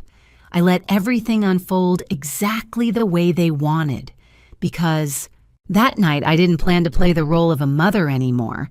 I planned to play the role of the owner. That afternoon I prepared carefully. Not fancy clothes, just a dark jacket, low shoes, a fully charged phone. I checked the camera system, the speakers, the backup power. Everything was ready. I wasn't nervous. That surprised me the most. The trembling had vanished, replaced by a cold calm. I left the house at dusk, not through the main gate, but along the Western Service Road, the one only Richard and I had used back when we were first clearing the land. A narrow path, overgrown with trees, enough for a car to pass without drawing attention. I parked near the old barn, where the party lights didn't reach. From there I could hear the music echoing, laughter, the clinking of glasses, more people than last time, louder, more confident. I opened the camera app on my phone. The yard was brightly lit, lights everywhere, tables filled. I counted quickly, more than 80 people. Some unfamiliar faces, some people I had once known who had come to my house for tea, now standing there as guests in a place that wasn't theirs. Samantha appeared on screen in a light dress, her hair carefully styled, a glass of wine in her hand. She moved through the crowd like a host, smiling, hugging guests, gesturing toward the main house. And Daniel stood beside her, his hand resting lightly on her back, wearing that familiar smile that now felt distant. Not once during the minutes I watched did he glance toward the house where I was, as if he had decided I no longer belonged in this picture. I took one deep breath, not to gather courage, but to mark the final moment of hesitation. I looked at the clock. 10:58 p.m. I waited. I waited until the music was at its loudest, the laughter at its peak, when people had had enough to drink to be less alert, but not enough to lose control. I waited until Samantha stepped onto the porch, clapping her hands to get everyone's attention. Through the camera, I saw her raise her glass. Her lips moved as she spoke, maybe a speech, maybe something about family, about home, about memories. 11 p.m. exactly. I tapped the screen. The entire farm's power shut off. Not section by section, not flickering. Total darkness. For the first second, there was absolute silence, the kind you only hear when all your senses are stripped away at once. Then the screaming started, overlapping, panicked. What's happening? Is the power out? Does anyone have a flashlight? Chairs fell. Glass shattered. People tripped. Someone shouted after being pushed off the porch steps. Water splashed from the pool. I waited another 10 seconds, long enough for fear to spread like a wave. Then I turned on the speaker system. The voice came through, low, slow, processed through a filter. Not the voice of a mother, not the voice of someone familiar, the voice of ownership. This farm has an owner. The screaming stopped abruptly, as if someone had squeezed the crowd's collective throat. You are currently on private property without permission. I heard someone swear. Someone else started crying. Samantha shouted, "Who's doing this? Is this some kind of joke?" I didn't answer right away. Everything happening right now, the voice continued, is being recorded. Time, images, audio. A new wave of panic swept through. People began pushing toward the exit, but in the dark, no one knew which path was safe. Voices called out, feet ran, objects crashed to the ground. "Please leave the area immediately," the voice continued, calm, steady. "The police have been notified." That was when I turned on the lights at the main porch, just enough so people could see where I was standing. I stepped out of the darkness, not rushing, not shaking, not hiding. I stood upright, hands folded in front of me, the light falling across my face. Some people recognized me instantly. I saw their eyes widen, confusion spreading. "That's Maggie." "The farm owner?" Samantha froze. The wine glass slipped from her hand and shattered on the wooden floor. Daniel turned toward me, his face drained of color, his mouth opening but no words coming out. "I am the legal owner of this farm," I said, this time without the speakers, in my real voice clear in the terrifying silence. "And none of you have the right to host events here without my permission." A few people stammered apologies. Some lowered their heads and quietly left, but Samantha didn't. She stepped forward, her voice shaking but defiant.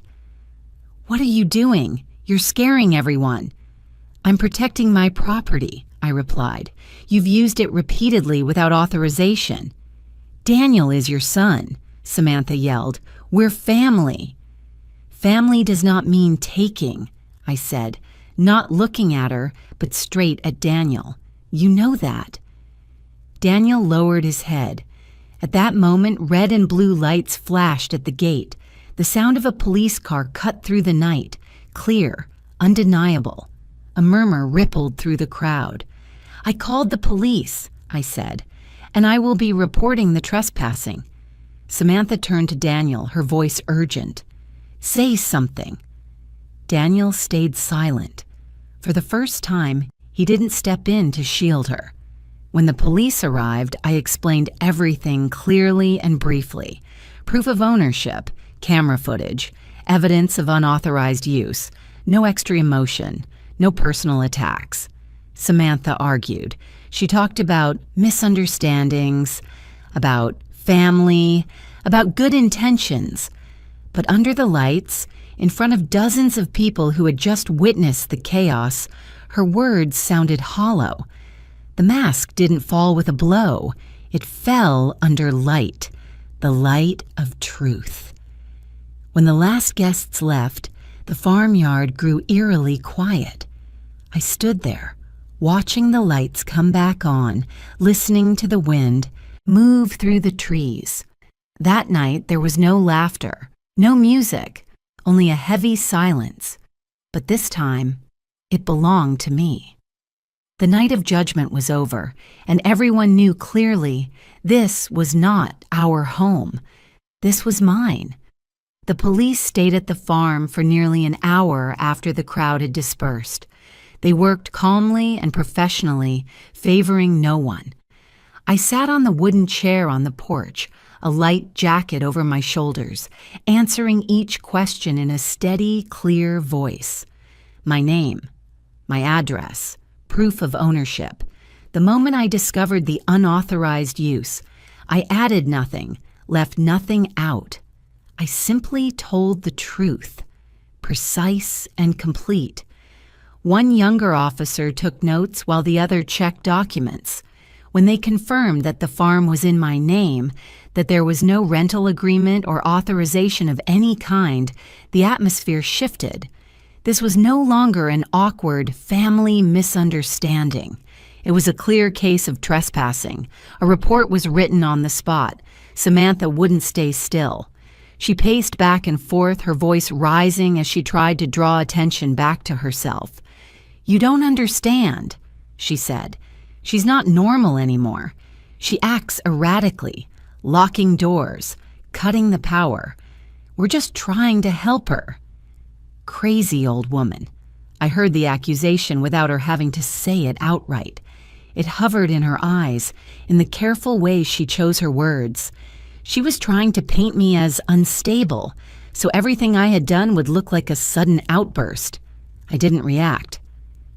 The older officer looked up and met Samantha's gaze.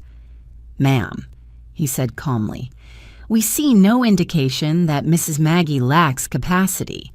On the contrary, she's been very clear. What we do see is an event held on private property without permission, which is a violation." Samantha froze. Daniel stood a few steps away, his face pale. He looked at me, then at the officers, then at Samantha, as if he were realizing for the first time that there was no one left to stand between him and the consequences. "Say something," Samantha urged him, her voice lower now but frantic. "Tell them." Daniel opened his mouth, then closed it again. I saw the collapse in my son's eyes, not fear of the police, but the crumbling of the wall he had trusted, the belief that everything will work out. There was nowhere left to hide. The officers finished the paperwork and handed me a copy of the report. "Do you want to pursue this further?" one of them asked. "I will follow the law," I replied. That was enough. No bitterness, no threats, just clarity. When the police cars drove away, the farm fell silent again. Samantha lingered for a few minutes, as if waiting for something to change. Nothing did. Finally, she turned and walked quickly toward the car, her heels striking sharply against the gravel. No goodbye, no final glance, just a hurried, humiliating retreat. Daniel stayed behind. "I'm sorry," he said hoarsely. "I didn't think it would go this far." I looked at my son for a long time. I didn't feel the surge of anger I once had. I felt only a deep exhaustion. "You didn't think," I said slowly, "but you allowed it." Daniel lowered his head. His shoulders sagged as if under a weight he had never carried before. I didn't comfort him. I didn't accuse him further.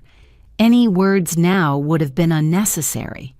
I went inside, got some water, took a small sip. When I returned to the porch, Daniel was still standing there in silence. "You should go home," I said. "That's enough for tonight." He nodded and walked away without looking back. The next morning, I drove into town and went straight to the lawyer's office. I placed the police report on his desk, along with the evidence I had prepared earlier: screenshots, camera footage, social media posts. He reviewed everything carefully, then looked up and nodded. "You have a very solid case," he said. "If you want, we can file a formal complaint." "I want to," I replied. Not for revenge, not to intimidate, but because I needed a boundary recognized by law, one that couldn't be bent by sweet words or vague accusations. I signed my name, each stroke of the pen firm and final. From the lawyer's office, I went straight to the notary. I brought my old will and read every line. It had been written at a time when I believed family bonds were enough to keep everything safe. I realized I had been wrong, not because I loved my children, but because I hadn't set limits. I rewrote my will, not long-winded, not emotional. I divided everything clearly and transparently with clauses that protected my assets and my right to make decisions until my very last day. I didn't do it in anger. I did it in complete clarity. That afternoon, I called Daniel. He came, quieter than ever before. We sat facing each other in the living room, sunlight slanting through the window. I didn't beat around the bush. "You are still my son," I said, "but from today on, there will be boundaries." Daniel looked up, his eyes red. "I understand." "You have no right to use the farm without my written permission," I continued. "No events, no rentals, no managing on my behalf. And any discussion related to my assets must go through a lawyer." Daniel nodded without objecting. "This is not a punishment," I added. "This is a boundary. Justice is not revenge. Justice is putting everything back where it belongs." He stayed silent for a long time, then said softly, "I was wrong." I didn't say, "It's okay." I didn't say, "I forgive you." I only said, "From now on, you need to learn how to respect." When Daniel left, I stood alone in the quiet house. No more forced laughter, no more party lights, just the sound of wind across the fields and the familiar scent of old wood. I didn't feel victorious. I felt lighter. Justice doesn't bring joy. It brings an upright spine. And for the first time in a very long while, I knew one thing for certain. I no longer had to protect my life with emotions. I had placed it exactly where it belonged, into my own hands and under the light of the law. After that night, things didn't end quickly the way people often imagine when they hear the word justice. There was no bold full stop, no applause, only quiet, gradual consequences that could not be avoided. Daniel didn't speak to me for many weeks. I didn't call him. He didn't call me either. That silence was different from our previous distances. This time, it didn't carry tension, but a heavy emptiness, as if a layer had been stripped away and the person underneath didn't yet know how to stand firmly. I learned about Daniel's marriage not from him, but from Rachel. She called me one evening during a light rain, her voice cautious. "Mom, Daniel and Samantha are living separately. I was silent for a few seconds, not because I was surprised, but because I needed to be sure I'd heard correctly. When? I asked. A few weeks now, Rachel replied. Everything is messy. Samantha moved out almost immediately after the police incident. I turned off the stove and sat down in a chair. Inside me, there was none of the satisfaction people often expect in moments like that. No joy, just a very deep sigh, like when you watch a house collapse and realize it had been cracking for a long time. Later on, Daniel told me himself in a brief phone conversation. His voice sounded tired, stripped of its usual confidence. She said I betrayed her, he said. She said I didn't stand by her when she needed me. And you? I asked. He was silent for a long time. I don't know whose side I was on all this time. That marriage didn't fall apart because of a power outage, and not because of the police. It fell apart because the truth was pulled into the light, and that light didn't shine only on Samantha, it shone straight on to Daniel. In the months that followed, pieces of the story surfaced one by one. Expenses Daniel had never paid attention to, accounts in Samantha's name, but funded with shared money. Investments he believed were for the future, which turned out to be nothing more than fuel for a glamorous image. Daniel called me one afternoon, his voice unsteady. "Mom, did you know? I paid off almost all of her credit card debt. I thought it was for work, for her personal brand. But there was nothing. I didn't say, 'I warned you.' I didn't need to prove I was right. I only asked one question. 'What do you see now?' He answered very quietly, 'I see that I was used.' From then on, Daniel began trying to make amends. Not with grand apologies, but with awkward, clumsy actions. He emailed to ask if I needed help fixing the fence. He texted to ask if I was okay when the weather turned cold. Once, he left a crate of dry firewood on the Yee's porch and drove away without knocking. I saw everything, but I didn't rush to respond. Not because I wanted to punish my son, but because I had learned a lesson that was far too costly. Words can be beautiful, but only time and actions reveal the truth. Daniel asked to see me several times. I refused the first two. The third time, I said, "Not yet."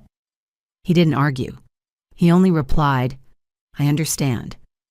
I observed. I didn't ask about his personal life. I didn't interfere. I let my son walk through the consequences of choices he had once believed were right. And in that silence, I realized something. Daniel was beginning to change, not because he lost Samantha, but because for the first time in his life, he had no one left to blame. 6 months passed. Winter came and went. Snow melted slowly across the fields. Trees began to bud again. The farm entered spring with a different kind of calm, no longer disrupted by plans, gossip, or scrutinizing eyes. I lived at my own pace, woke early, tended the garden, read books, called Rachel. The days weren't dramatic, but they were steady. Daniel kept his distance. He didn't come to the farm. He didn't ask about documents. He didn't mention anything related to usage rights or management. He went to work, handled his own life. Rachel told me he had moved into a smaller apartment and sold the expensive car Samantha had once been so proud of. One early spring morning, while I was trimming rose bushes by the porch, I received a text from Daniel. Just one sentence. "Are you doing okay, Mom?" I stared at the screen for a long time. Then I replied, "I am." 2 words, just like the way I once replied to Samantha. But this time, I wasn't closing the door. A week later, I texted Daniel again. "If you'd like, you can come back for dinner this weekend." The typing indicator appeared for a long time. Then he replied, "I'd really like that, but I don't know if you're sure." "Saturday night," I wrote. 6 p.m. Daniel arrived right on time. Not early, not late. He stood on the porch holding a small bouquet, not expensive flowers, just wild flowers neatly tied together.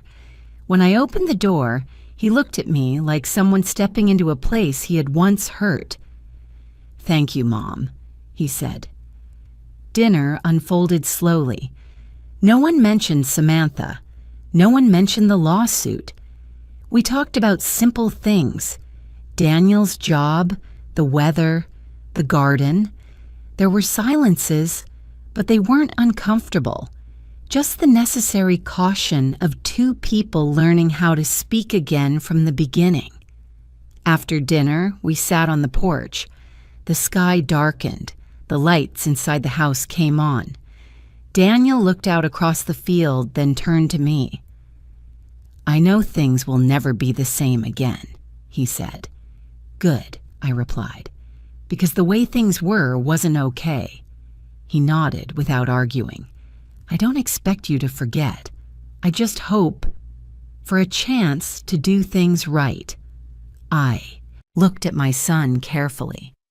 Not to search for the child he once was, but to see the man sitting in front of me with all his mistakes and lessons.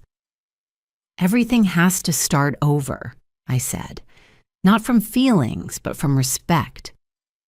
"I understand," Daniel said. That night, when Daniel left, I stood alone on the porch, listening to the sound of his car fade away. I didn't feel sad. I didn't feel relieved either. I felt right where I belonged. The price had been paid, not through someone's collapse, but through real change, slow and painful.